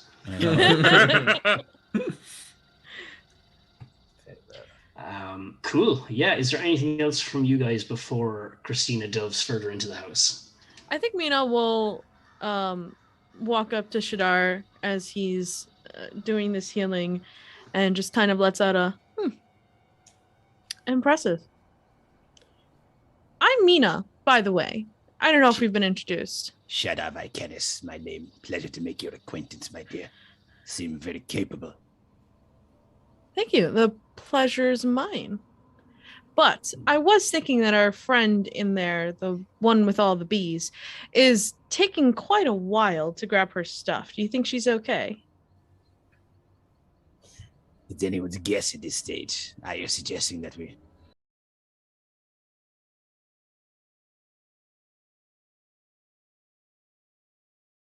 I just think they're safer out here than they were before. I'll go with that. You three, stay. They're not dogs. I know that. But you said that the Duke is calling, actually, like, baffled that you spoke to him in such a manner. You cannot speak to me in such a way. Sir, good sir, for your own safety, just please remain out here. We're gonna go check out something that could be dangerous. So, for your own safety, just chill out. And I'll walk up to him and I'll say, "You, sir, we are now currently on the field of battle. Niceties and such, there's no place for them here. If I tell you to stay, you stay. It will mean your life. It will mean the difference between life and death. We do this for your safety, sir." You kind of see him with that kind of stiff upper lip, and he kind of just I must speak to Sir Tirion about you. Sure. He'll be happy to take your complaints later. Very well. I'll walk down. Okay. So we're heading that way, Mina. As you guys follow suit, Christina, you find yourself in the main hallway of this establishment, and looking in front of you, you see that the stairs before you has collapsed. But you're probably not all that interested about that, as what you need is at the end of this hall down here. Yes. And you can imagine that this doorway here is the utility room that the Scraps gentleman was referring to. Well, Christina's gonna make her way over. And then before... Does she see the green on the ground? This? Yeah. That is a tattered rug. Okay. Can you actually roll a perception check as you're kind of getting to that area of the hallway? I'll roll, and also, heads up, I do have passive perception on 19 as well. Okay. Everyone's so damn perceptive. Not We everyone. are. Oh, You were saying? Oh. Oh, dearie me. you had to jinx it. You did.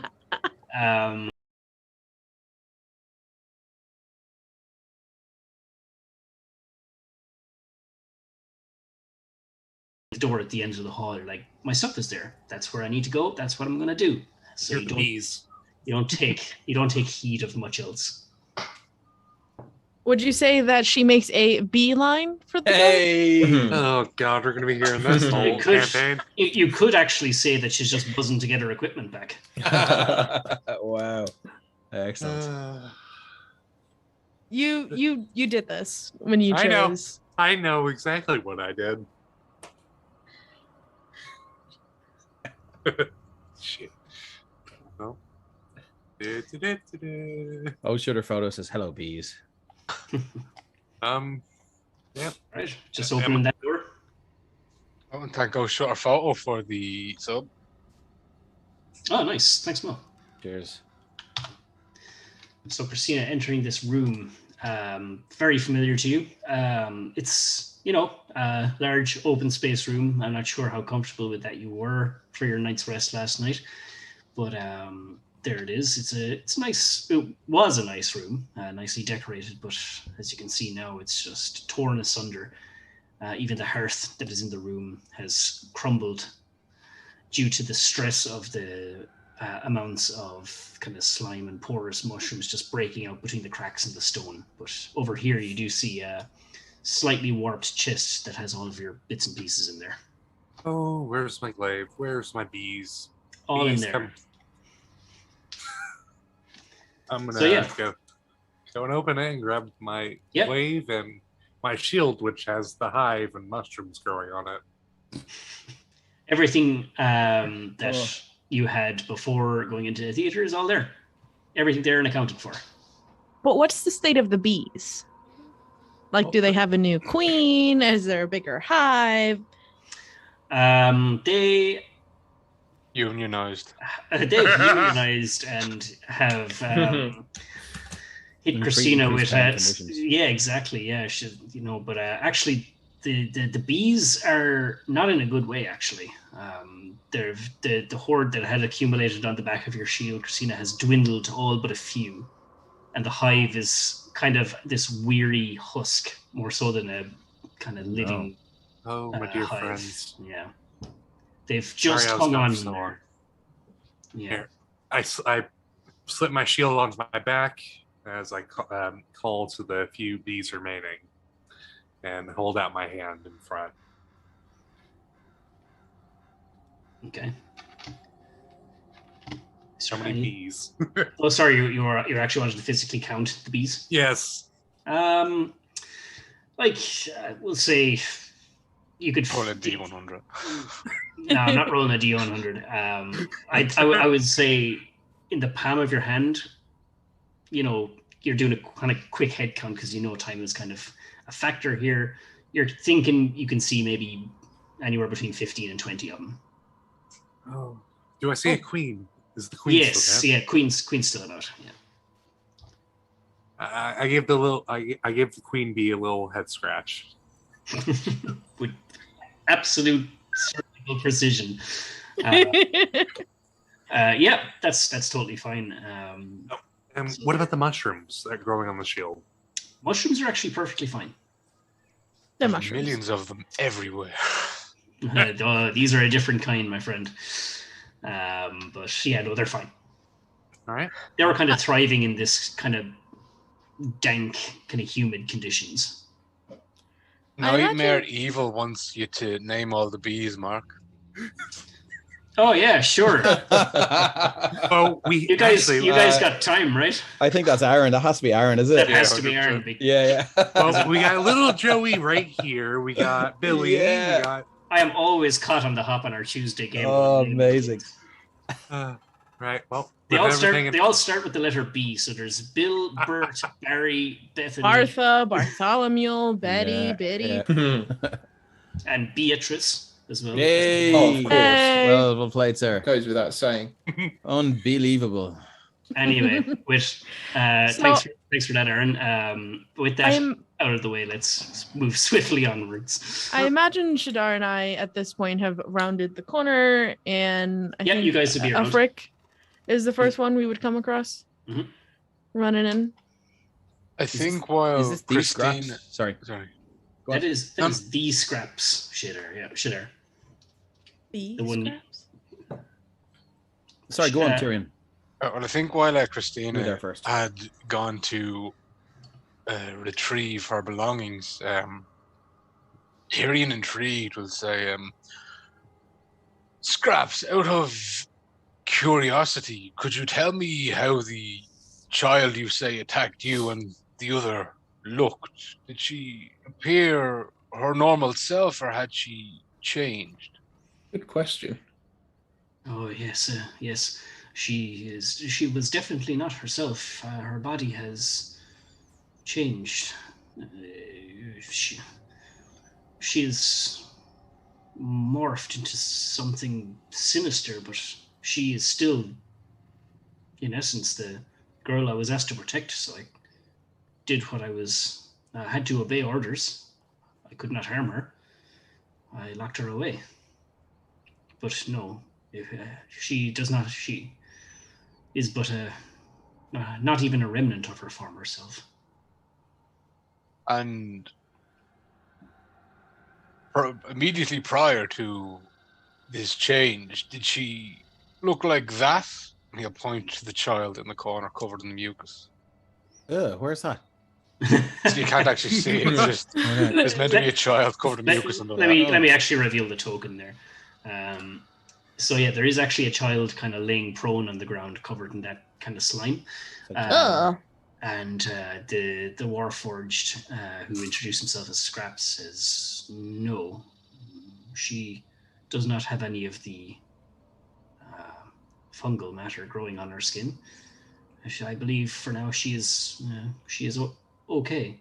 And he kind of like looks at you all when he says okay, as if he knows this is not okay, but okay in the circumstances of the situation. Would I have arrived at this stage? Yep, you're in the door, so is Mina. As soon as I You see have Scraps, arrived. I'll be Scraps, my friend. Sir Shadar, Are my you all goodness, right? it is a pleasure to see you again, sir. Oh, they How know goes each it? other. Yes. What has befallen here? I do not know. I haven't left the walls of this house, and I said here, the house. the house. What has befallen here?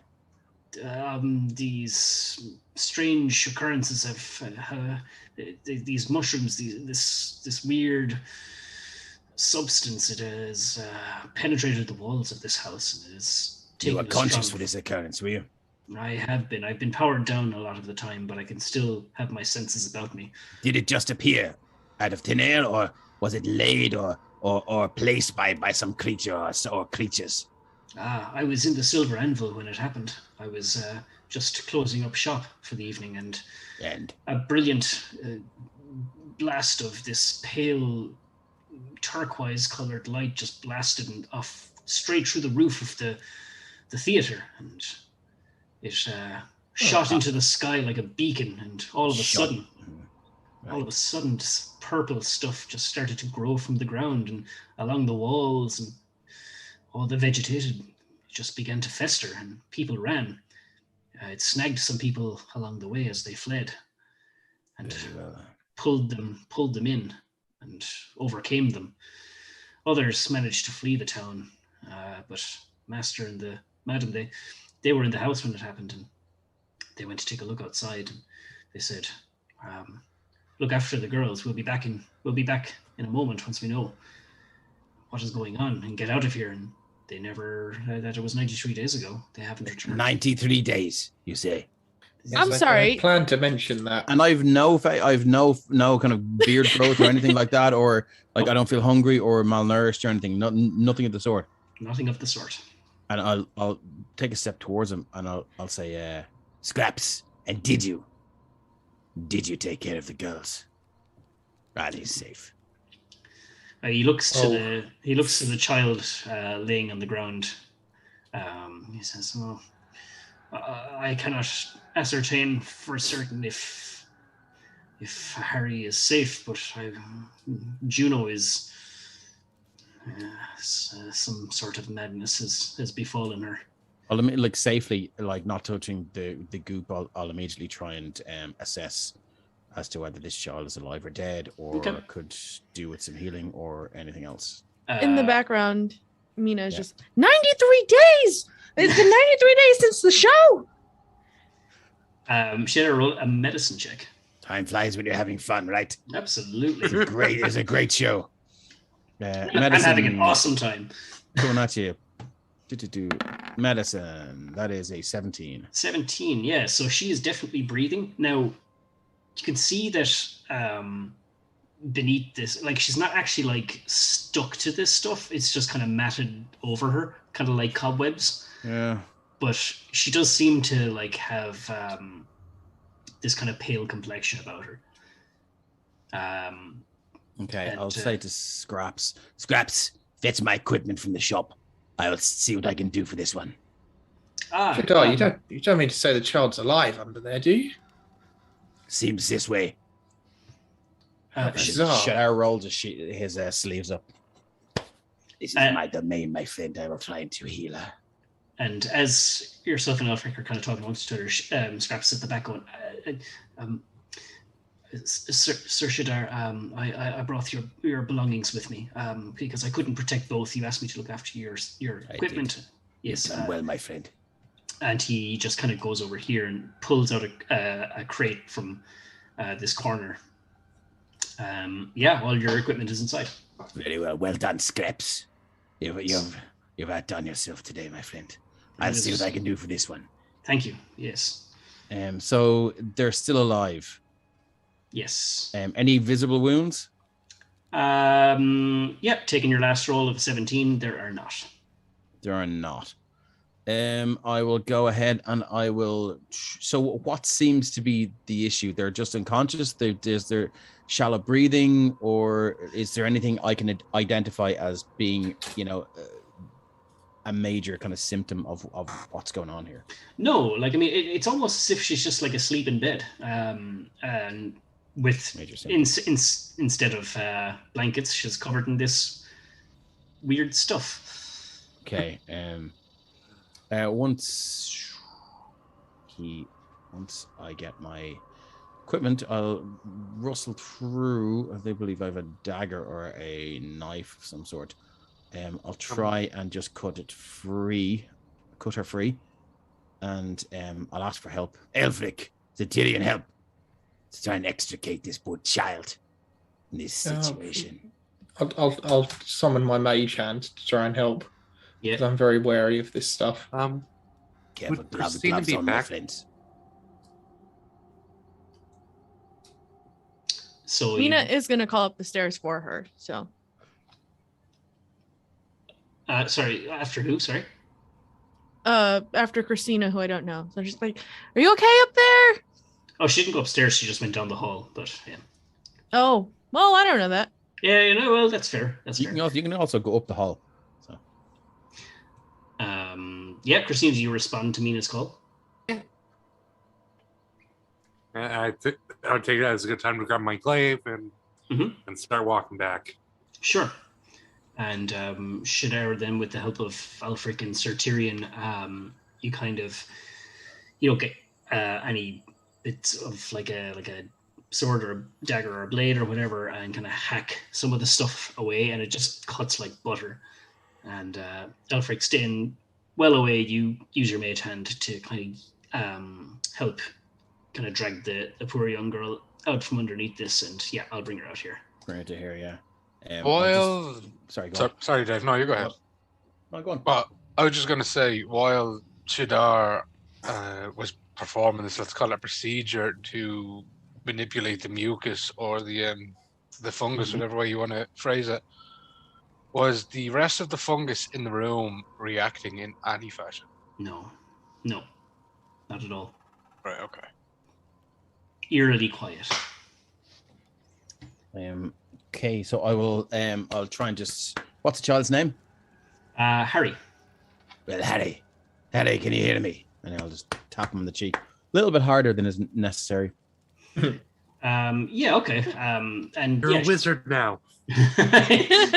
it's shortened from Harry, and it's a girl. You're wizened now. But yeah, so you kind of give her a quick kind of, wake up, slap, and yeah, she just goes, oh my God, what? Who are you? What do you remember, child? I remember Mama and Papa telling me Scraps is gonna just watch us for a few minutes, and then I felt really sleepy, and now I'm here. Where is Scraps is here. Don't worry about Mama and Papa. They're busy. They are rather indisposed. And I'm gonna just do another, like with the 17 medicine. Are there any puncture wounds or points of entry or anything at all? Obviously, without taking the child's clothes off. I can see. Yeah, so a little bit of maybe like this clear gunk with the same kind of it's same kind of consistency of like this slimy stuff, but it's clear. It's kind of like residue kind of. It's seeping out of a wound. No. It's just kind of. Oh, so it's just still on her. Okay. But there's no open wounds, bruises, cuts, anything of that nature. How do you feel, child? Answer me quickly. I feel a little tired, and she's kind of like looking back at Scraps and back to you as like tired. You've been asleep. Well, yes, I didn't feel sleepy earlier though. At this point, Christina comes back into the room. Oh, and she recognizes you straight away. Yeah. She kind of perks up and says, "Oh, welcome back. Are you back from the play already? Wait, huh? What is this stuff?" Looking around the room and just kind of like taking in that the living room is basically destroyed and there's mold everywhere. Well, if I'm going to make an educated guess, it reminds me more of the mushrooms growing on my shield. Kind of, yeah. Kind of, I guess. But there's some key kind of differences between the stuff growing on your shield and this new stuff that you've already seen for the first time. Yeah.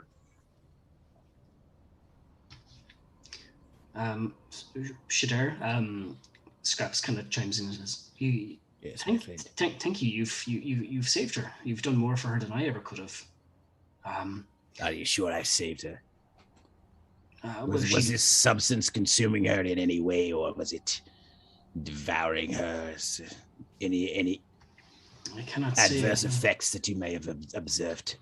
I don't think so. But for Juno, her health deteriorated quite swiftly after the stuff. She was covered in this stuff. After that, I do not know. So you mean to tell me the other child was in the same predicament as this one, yet reacted differently? Yes, that is what I'm saying. That is what I need noticed. you must tell me your findings. What happened? Describe it in minute detail. She after several days, perhaps near weeks, almost a month, yes, maybe 20 days, she began to stir, began to shake, and I could see from her that her complexion had gone ghastly white, and her skin began to grow the same type of mold that you see on the walls. And several more days, and she started to frenzy like stirring in a frenzied fashion. And one morning she sat up, spouting something I could not understand, and she meant to attack me and mean harm. She was not the young girl I once knew.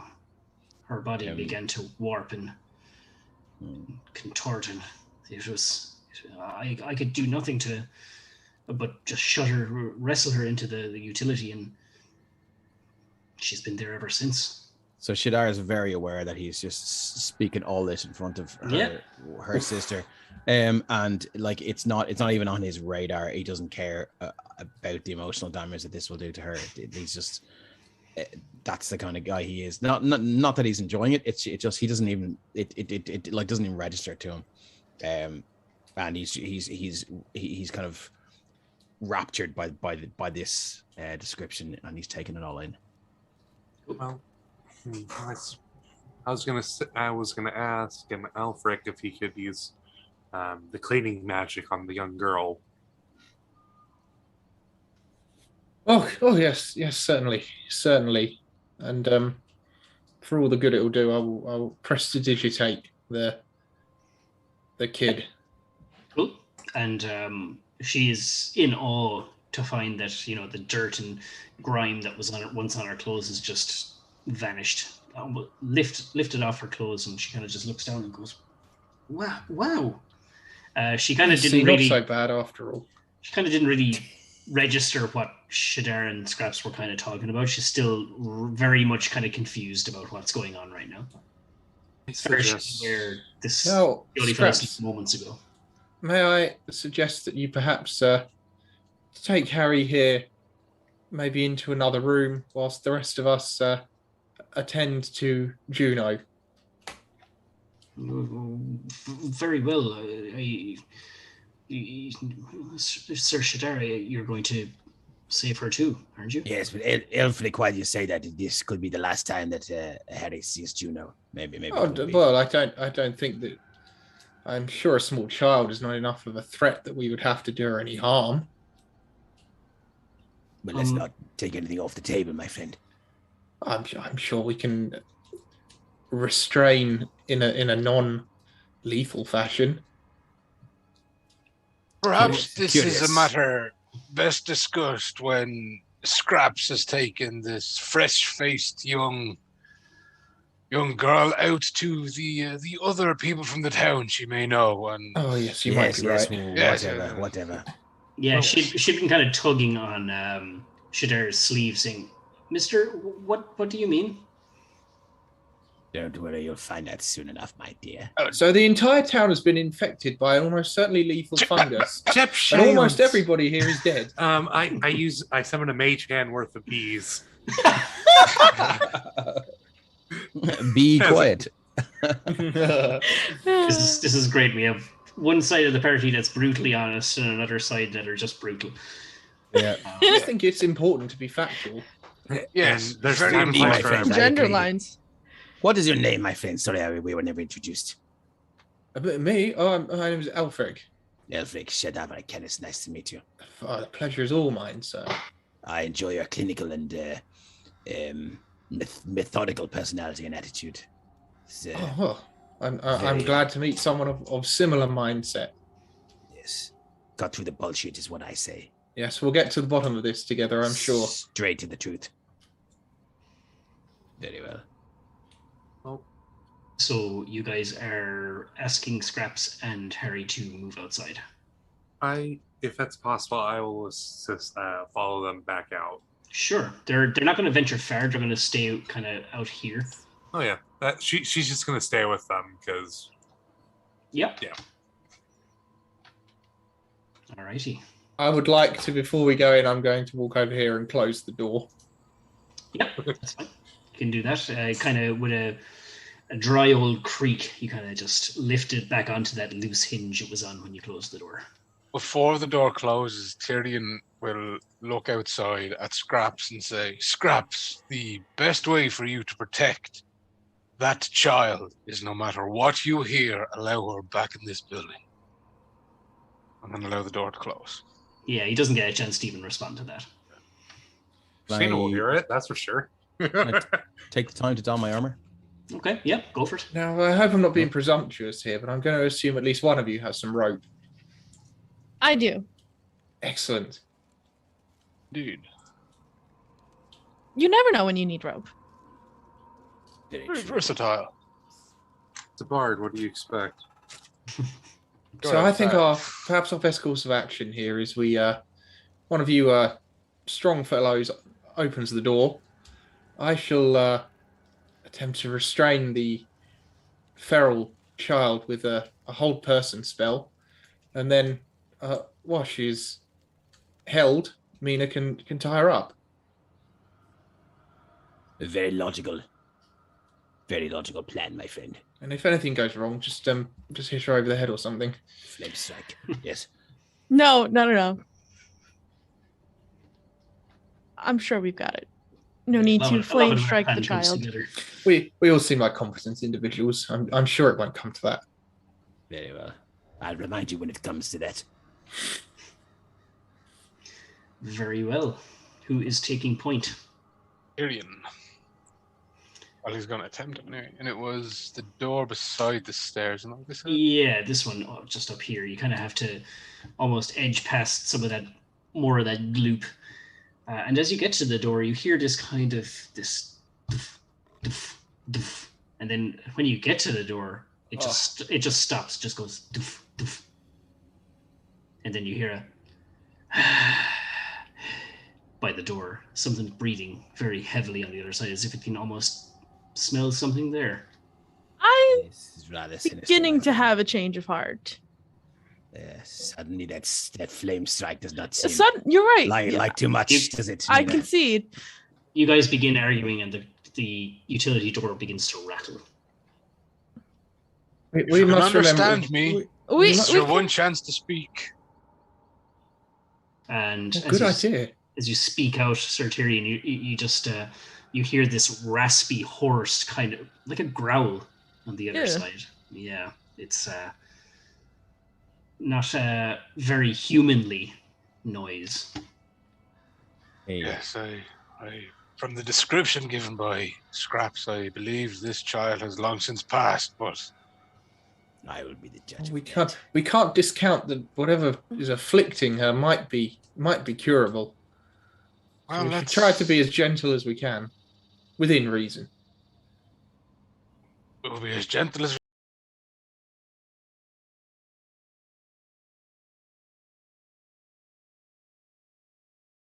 And slightly painful, but quick nonetheless. It's not quick. I've seen many people burned to death. It takes hours. Well, not this spell, my friend.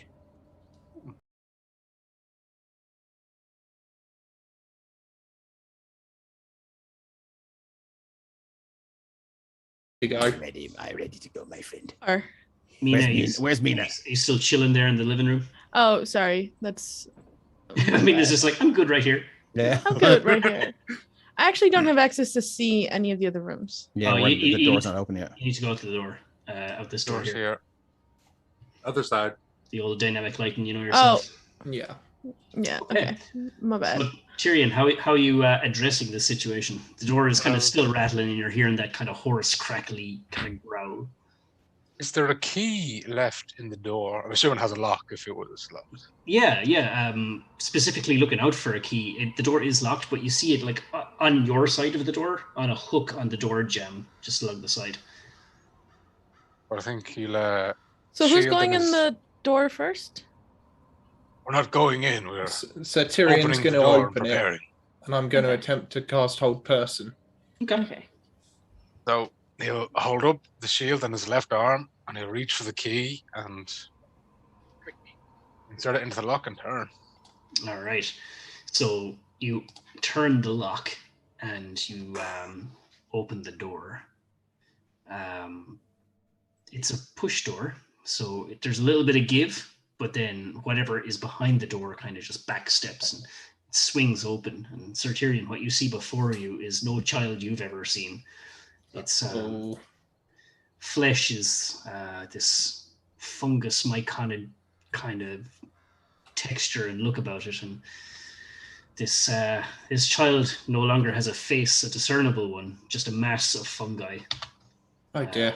I will need everyone to roll initiative, except for Christina. Oh, there's no macro. Cool. Let me go into my Oh, fuck. initiative. Oh, I need to put in that macro. It's too That handy. is the best macro ever. A lot of sevens there. Jesus. Lucky 7. Wow. Hey, that's 3 in a row. 777. Wow. Okay. Someone gets inspiration. It's got to be a roll.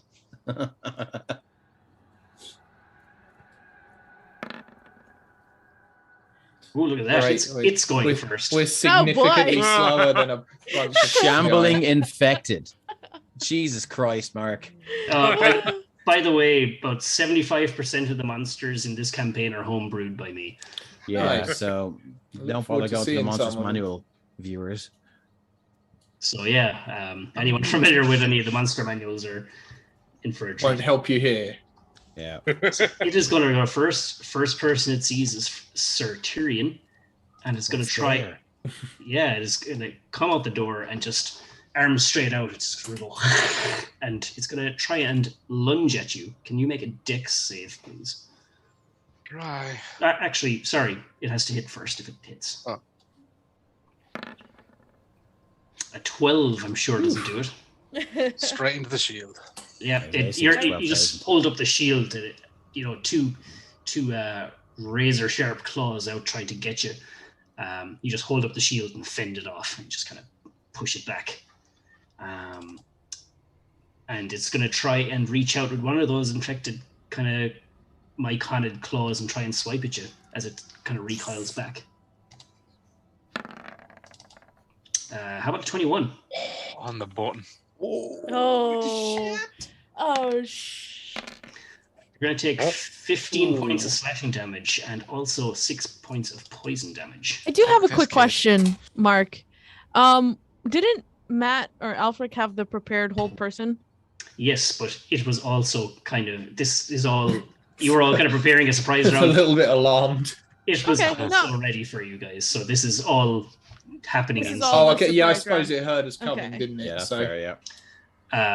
So It's yeah, probably a monster, not a person. so it gets a little kind of kink in your armor, Tyrion, and you can just feel that as it draws blood from your arm, from your upper arm, you just kind of feel a burning sensation as you take that extra 6 points of poison damage as well. And Oh, that's that is. all it is going to do. So back to you, Sir Tyrion.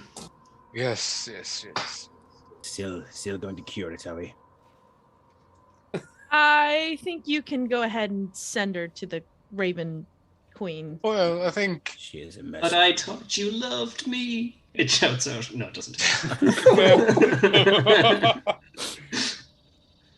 a slight difference to what he had intended, but seeing it, he'll make one attempt to neutralize this effect, and before he draws his sword, he'll just shove his gauntleted hand onto the chest of the creature and blast in 5 points of radiance as he attempts to cure disease from this being Hey. with lay on hands. All I right. think you went Then first. 5 points.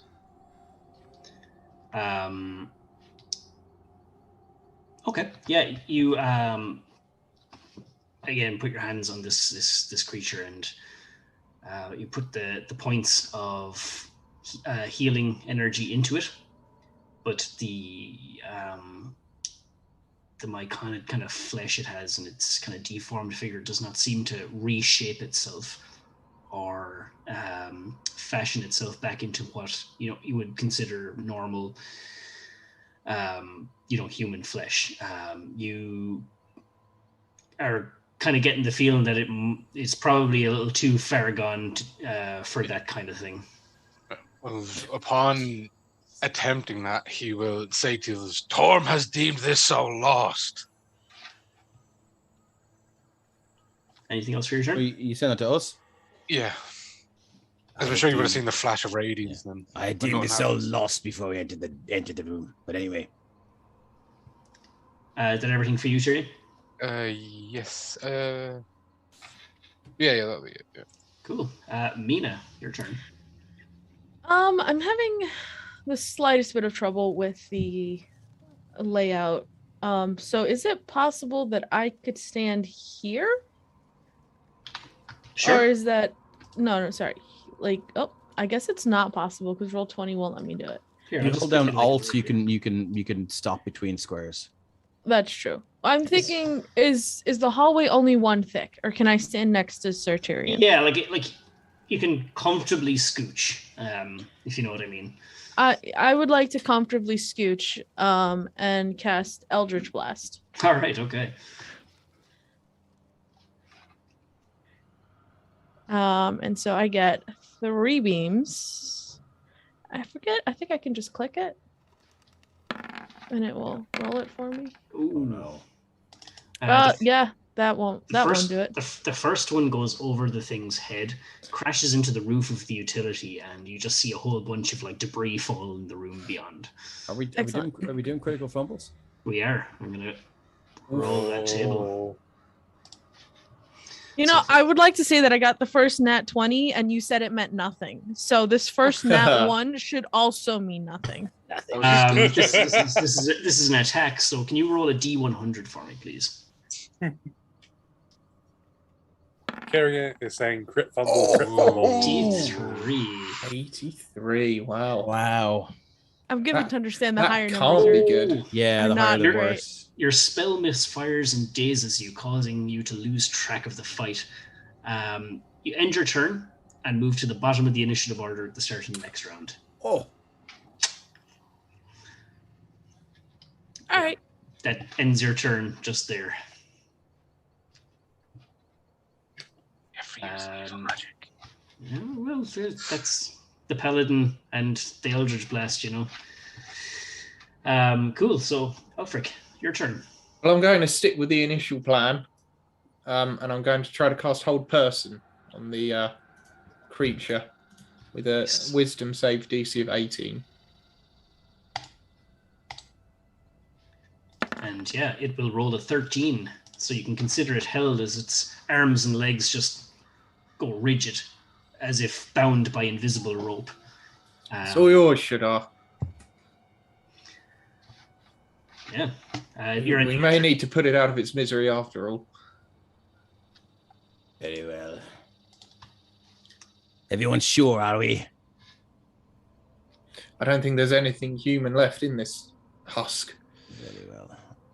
And Try to preserve the body for study. I have some bad news for you, my friend. We cast Flame Strike. So target is a 10-foot radius, 40-foot high cylinder of divine fire. It roars down, and the creature takes 46 fire and 46 radiant. And it's coming very impressive. Right, so it's a dex save. Yeah, DC 16. So that'll be 30 points of damage. What level is that? Diggity damn. Oh, that's 15. It's going to roll a 20 on that save, though. Yeah. It takes 15 points of Yeah. So hold on, it is being held at the moment, Mark. Oh, that is Oh yeah, very true. correct. So it takes double that, isn't it? Well, it'll just fail the dex save. Yeah, but if it's Oh, and paralyzed, then it's it's an critical. auto crit, yeah. So that's 60 points of damage. Jesus. Thanks, Matt. Well, you're quite welcome, Shadar. Anytime. Yeah, you can just see parts of it like shrivel up with the combination of the flames. But Matt, normally in your experience, or Aelfric, any creature you've encountered that has succumbed to the whole person spell, if they're killed while held, the spell just, you can feel, but this thing is still alive, I suppose. I would have had to move to there to cast it, and Interesting. I'll move by. Cool. And I look at Tyrion and goes, "That's the spell I was talking about, my friend." Sin's Barbara's quite effective. Hold on, everybody. Son of a face. Something doesn't feel quite right. I have a bad feeling it might still be alive. What? Well, normally if a creature expires whilst it's being held, the spell ends immediately, but that's not the case. I'll poke my head around the door and poke it and just go, hello. Hello. It's still upright and still being held, but still upright, yeah. I'll just move by and go, Tirion, it's all yours. I did like that spell though, Shadar. That was very impressive. Very, very effective, my friend. Make a good team. Battle. So the shambling infected is going to have to use that wisdom save again to get out of that hold person spell. Mm-hmm. 17 won't do it though. So it's Nice try. going to continue to be held as Sir Tirion draws nearer. Seeing the decision made, he will draw his heirloom sword of Widow's Fury and attempt to slice off a mushroom steak. Roll. Jesus, that's a lot of dice. It's advantage because it's held. Yeah. Yeah, so 18 will hit. 18 will hit, and then double damage. So well, it won't be double because there's modifiers on your slashing damage. I was about to say if it's a An crit, additional that 1d8, wouldn't it? Well, an additional 1d8 for the sword for the radiant, and then 2d6 because it's a vicious okay. longsword. Okay. So Jesus 2d8. Christ. Nice. So we're at 12 and 9, 21, and then 2d6. And so 39 points of damage. Is the vicious longsword not 1d10 for? Because I'm just looking at it there and the roll and it says 1d10, not 2d6. That's no, the right hand side is because it's a That's if you not variable. It's got two effects. Oh, it's yeah. one-handed or Oh, yeah. two-handed. Sorry, yeah, you're dead right. So the left hand is one-handed 1d8, and then the right is for if it's two-handed. Cool. The vicious effect is only on a crit. It doesn't okay. vicious effect. Yeah. Gotcha. Cool. Yeah, I'm not going to lie to you. I didn't bother doing the math because your roll on the first roll was enough to kill it. So as this thing like collapses to the ground, Aelfric, you're now. Oh, that's done the trick. Yeah, you're confident enough that has done the job. Well played, my friend. Yes. So Strike was true. Blessed, guided by Tom's vision. Satyrion, are you quite all right though? I see the creature struck you. Yes, I had worse. Thank you for your inquiry. Can I insight check that? Does he think he's all right, or? Sure. Like, Yeah, I don't no, know. I don't know if I you've am communicated. concerned this affliction seems to be infectious. Yeah, I don't know if you've communicated with him in private, Mark. So I'm just if he says he's okay, I'm just going to insight check that. That's fucking hell. +8 and I get a 12. He looks like he's he knows what he's about, and you don't fine. Yeah. Let me take a look at you anyway. And But after all, you're a paladin, are you not? I am. You ought to be fine then. Why is that? They seem to be resistant to these affliction, don't they?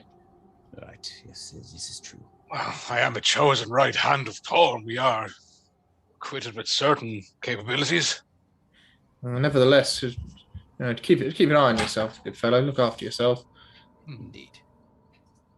He'll flick the mushroom juice off Widow's Fury and resheath it.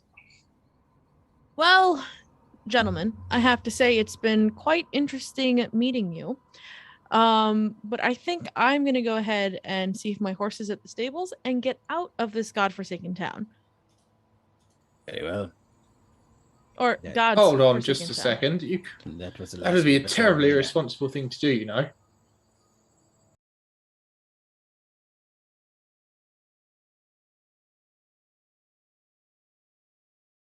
You could end up spreading whatever this horrible affliction is to the wider world. I think until we know a bit more of what we're up against here, you ought to stay put. And risk catching this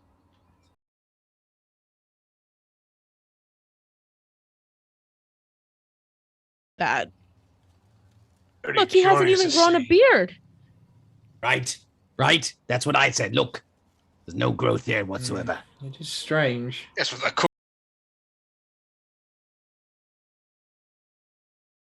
About it. How could we have gone without eating or drinking for 3 whole months? Indeed. In fact, Does- I'm feeling the call of nature right now. I feel like I need to go for a wee. It does seem implausible, but Is there a? Should I would- looking for a chamber pot. Yeah, you can presume that there is a privy somewhere around there. I wasn't going to waste my time painting in a toilet. No worries. I would like don't to. tell Kate that. Don't tell Kate that. So he's going to Shadar will go and have a wee. All right. I have a dagger on me. I'd like to slice off. Are you going to piss in the bed? No, if there's a chamber pot there, you went straight for the bed. Well, there's only a chamber pot under the bed. All right, okay. Well, look, Traditional location for a chamber pot. don't be Really? ashamed if That it happens sounds to you at that terrible. age. Well, I mean, this is before privies and things. Yeah, for sure. So you would pull the chamber pot out, do your business, and then put it back under the bed, and the servants would collect it in the morning. Anyway, yeah. So he'll do his business and pop out. It's just a number 1. It's grand. I would quite like to cut off a piece of this creature with the dagger that I have, for future reference. That seems like a much surer way to catch this disease. Well, I agree. I'm being very careful, and we do have to make certain sacrifices in the name of inquiry and research. And you are free to make those sacrifices. I think I'm going to go see if my horse is still in his stable. But I tell you what, Mina, let us at least, the very least, accompany you to the stables. Make sure you get there safely, and then whatever you choose to do is your business. Sure. I'll never turn down a friendly face. Does there happen to be any cloth around, Mark, that I could wrap this in? Yeah, there's like an old tattered carpet that you're standing on that you could probably tear. Yeah, I'm going to kind of wrap it. Shadar, before you leave, Yes. I'm not exactly completely aware of all your capabilities, but I know in the past I've worked with clerics who had the ability to put a corpse at ease, to help them to... Yes, indeed, I do have that ability. First off, why don't you explain yourself and tell me what you meant by your comments earlier? Which one would that be, good fellow? When you said that I'd what was it you said that I'd Stolen my job. Stolen your job, taken your work from you, as it were? Yes. All in jest, of course. You see, I'm not from this continent at all. I've traveled a long distance for my church, and upon arriving to deal with an undead monstrosity, I'm informed that I was beaten to the punch by a cleric of the Raven Queen, who had a beautiful temperament and was staying in the village. I see. Understood, my friend. Yes, I was sent here, the authority of the Corvid Cathedral, the headquarters of the Raven Queen, as it were. And yes, it seems we may have got our wires crossed, or our respective superiors may have crossed the job, as it were. Well, in times of need, people pray to various gods for hope. It's not uncommon for more than one to answer. I believe they call it a double tap.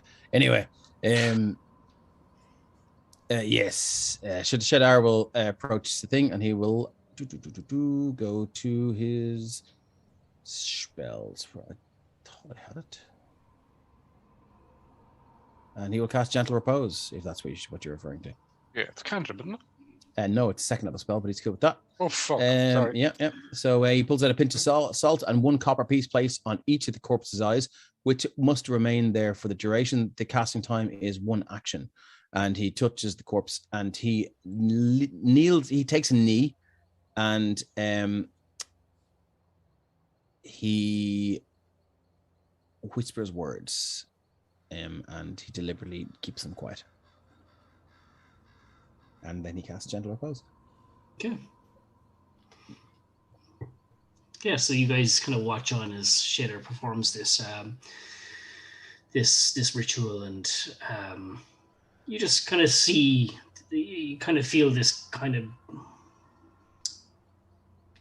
like, you know, that feeling that you have, kind of someone, that uncomfortable feeling that someone's kind of watching you, but also this kind of feeling of ease. It's a weird kind of mix of the two, but once the spell ends, that feeling kind of dissipates. But the body of the creature you have slain is left there, and no doubt you're assured that it'll be left there peacefully. Really a terrible fate to befall a child. I hope they've found some peace now. It's a cruel world, and hopefully this does ease their journey. Well, I have assured it, my friend. She stands before the Raven Queen as we speak. She will be judged. And if she is found to be lacking, her soul is destined to torment in the hells. Glorious. It's quite unlikely, Anyway. seeing as she was a child, but you know, it's often it's often best to trot out what the worst possible scenario, as it were. Among us adults, that is a fair point, Shadar, but I implore you, when we go out to the child's sibling, we don't say that. No mention of the hells, eternal torment. We just say that her sister has gone with her parents, So I and should. that she should remain with Scraps. It seems. It does not seem efficient, or does not seem right that we lie to her. You know. It is not a lie. Best deal with these things head on. I mean, should I also tell her that the frost demon that wears the red fluffy clothes and delivers presents to people in the depths of winter is not real either? I'd like to go towards the kid while they're arguing about what to say towards the kid. Christina's been out here the whole time with them, so Yeah. I think Mina- I think our business is concluded in here. So Tirion, you just do the talking. It seems easier. Well, yes. As Aelfric kind of finishes up his mini autopsy to get a sample and walks away, Tirion will just say to Shadar, "Quite nimble for an older fellow." I thought that myself. He seems rather spry, if you will. I'm rather engrossed in my thoughts, so I wonder if he has some sort of tincture or tonic he takes, or some sort of cream he rubs in his joints or something. I must inquire. On the topic of cutting up the creature, Mark, am I able to discern anything of interest about it by sort of studying it? Roll a medicine check, please. Okay. Ooh, Not with a 9, I don't expect. look, without the proper kind of like scientific equipment, like, you know, Yeah. your emblemics and things like that, and your tools, you can't really, not, you know, in a ruined hallway of someone's dilapidated house, can you discern anything Understandable. of interest, unfortunately, at this time. Well, hopefully I can study my sample under more favourable conditions.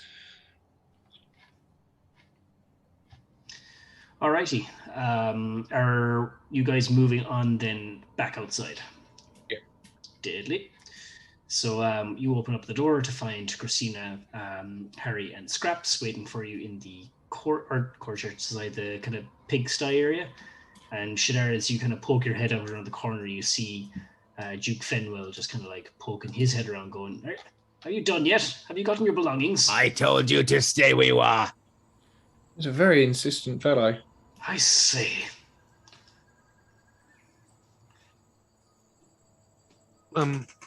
You say what, my friend?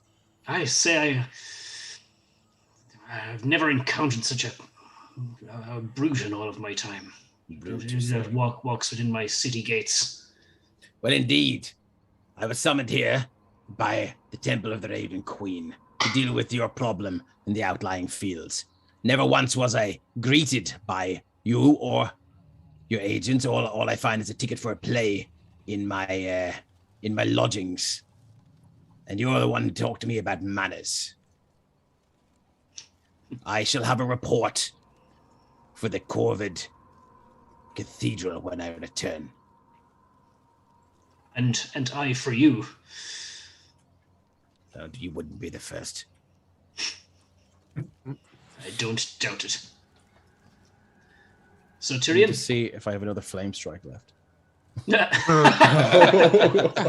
only joking. Mark. Yeah. I suppose in the meantime, while Christina's been out there,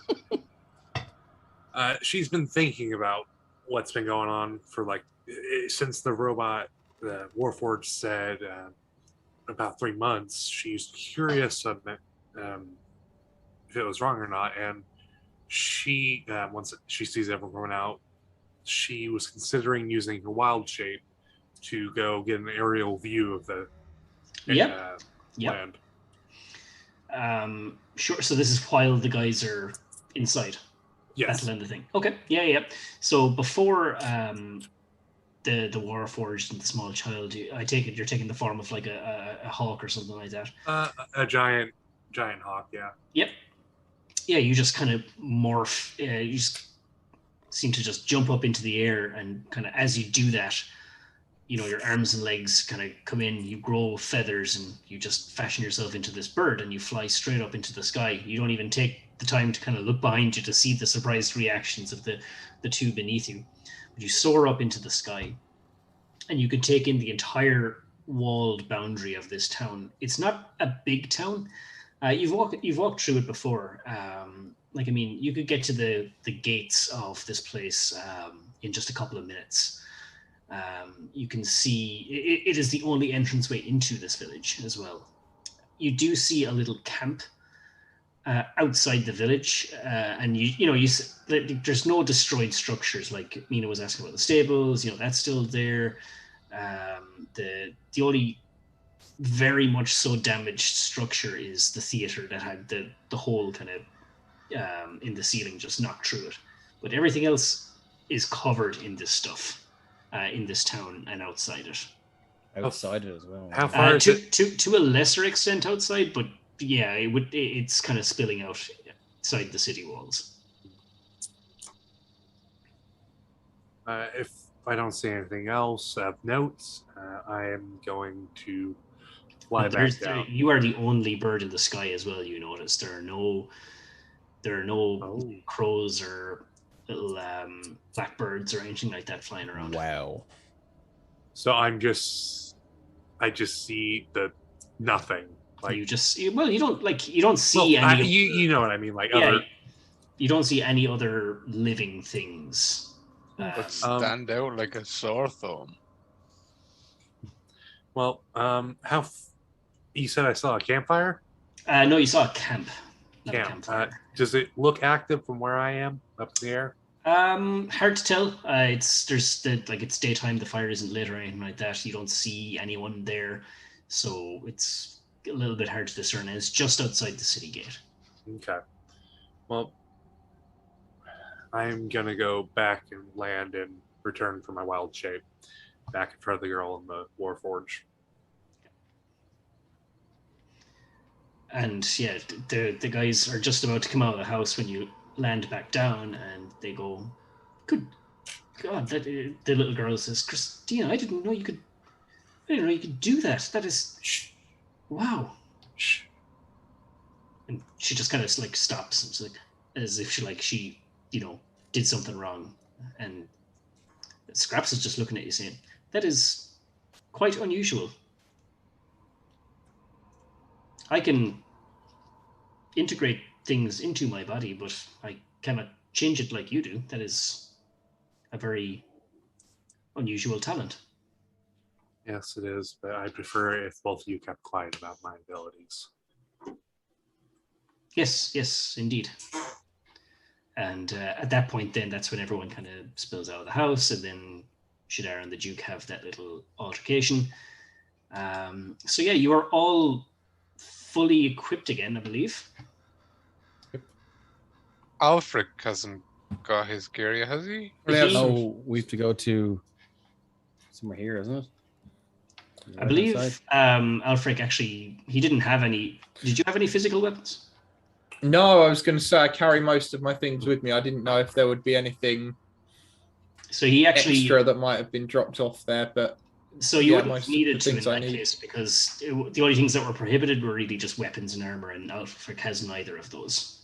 Well, as an older gentleman, I'm sure there's a collection of Werther's originals and handkerchiefs you'd like to pick up. That's up to you. Yep, you can burn. You can totally go back and have a look inside. I'd certainly like to investigate it at some point, especially as it's been 3 months. I'd like to know if perhaps he returned and was beset by illness or anything like that. Well, I would like to inform the party about what I saw, not giving a reason how, but I informed them with what I had seen. Okay. So am I to understand that you're keeping the fact that you can wild shape a secret? My little friend says I have one of the bees. Okay.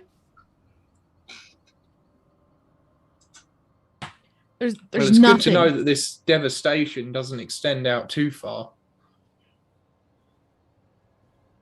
Well, now that we're all suitably equipped, Mina, I know you said your plans are to leave this place as quick as possible. Would anybody be interested in maybe returning to the theater and trying to determine the origin of this curse or this explosion, or maybe do a more considered investigation? I would be most interested in doing that. However, first of all, I really must stop off at the house of Master Ilamis next door. I'd be terribly dismayed if any harm had befallen him. To who do you refer? Oh, Galfon Ilamis. He's an incredibly experienced, incredibly wise mage. In fact, if anyone in the locality knows perhaps how to get to the bottom of this, it would be him. Very well. I believe our list should go as we bring Aelfric to investigate his host, and then we find somewhere as secure as possible for the civilians, and then after that, depending on what Miss Mina wants to do about her steed, then after that is most definitely to the theatre to discover what mysteries we missed. Seems a very wise course of action. I approve. Well, I do mention, I bring up that I was told of the campsite just outside. Ah. How did you come by this information, my friend? I point to the bee in my hand. Shadar recoils briefly. Yeah. That's fascinating. Did it bring you a note? How do you communicate with a bee? How far away was this camp? Just outside the gates. Well, with any luck, there may be some other living souls there. Yes. With any luck, they'd be able to tell us more about what's going on. Well, quite. Sounds reasonable. Well, in any case, I shan't be going anywhere else until I've had a look at Master Ilamis' house. I will join you, my friend. Yes, lead the way. I suppose we should grab the other NPCs as well. Yep, I'll bring them along. I look to Scrap and the child. They come along with us to see if we can find your parents. And yeah, the little girl is, she's starting to sob a little bit because she's looking around the town and she sees that it's completely been overtaken by this stuff. And Scraps is just kind of taking her by the hand and leading her along. Shadar is visibly irritated by her sobbing. Okay, that's acceptable. But yeah, so Aelfric, you make your way down the kind of central marketplace, and you go up to this like small little shack that you're aware. Well, it's not a shack; it's a house, but yeah, it's a much smaller residence than any of the other establishments around the place. And, yeah, you don't need to like check and see if it's locked or anything like that, because you have keys. So I will open this for you. Wonderful. And inside Galfon's house, just like everywhere else, it's completely ruined. The purple ooze squelches out of the porous fungi hanging in a drooping fashion along the walls, and you do see that there's like a mop and a bucket and a dustpan and brush kind of working tirelessly by themselves without anyone holding them, just trying to like clean up this place, but to no avail because the house is deteriorating. Looking around, can you make a investigation check? And indeed.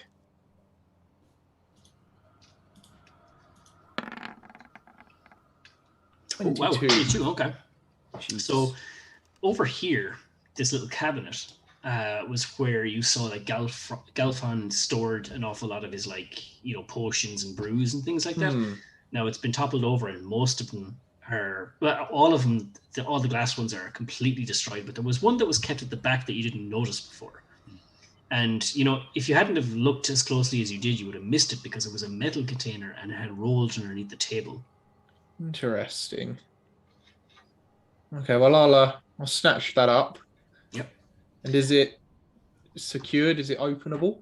It is openable, but it is closed, and it's, as I said, it's in this metal container, and there is a label on it saying this shouldn't be drank by anyone under, and the rest is just blotted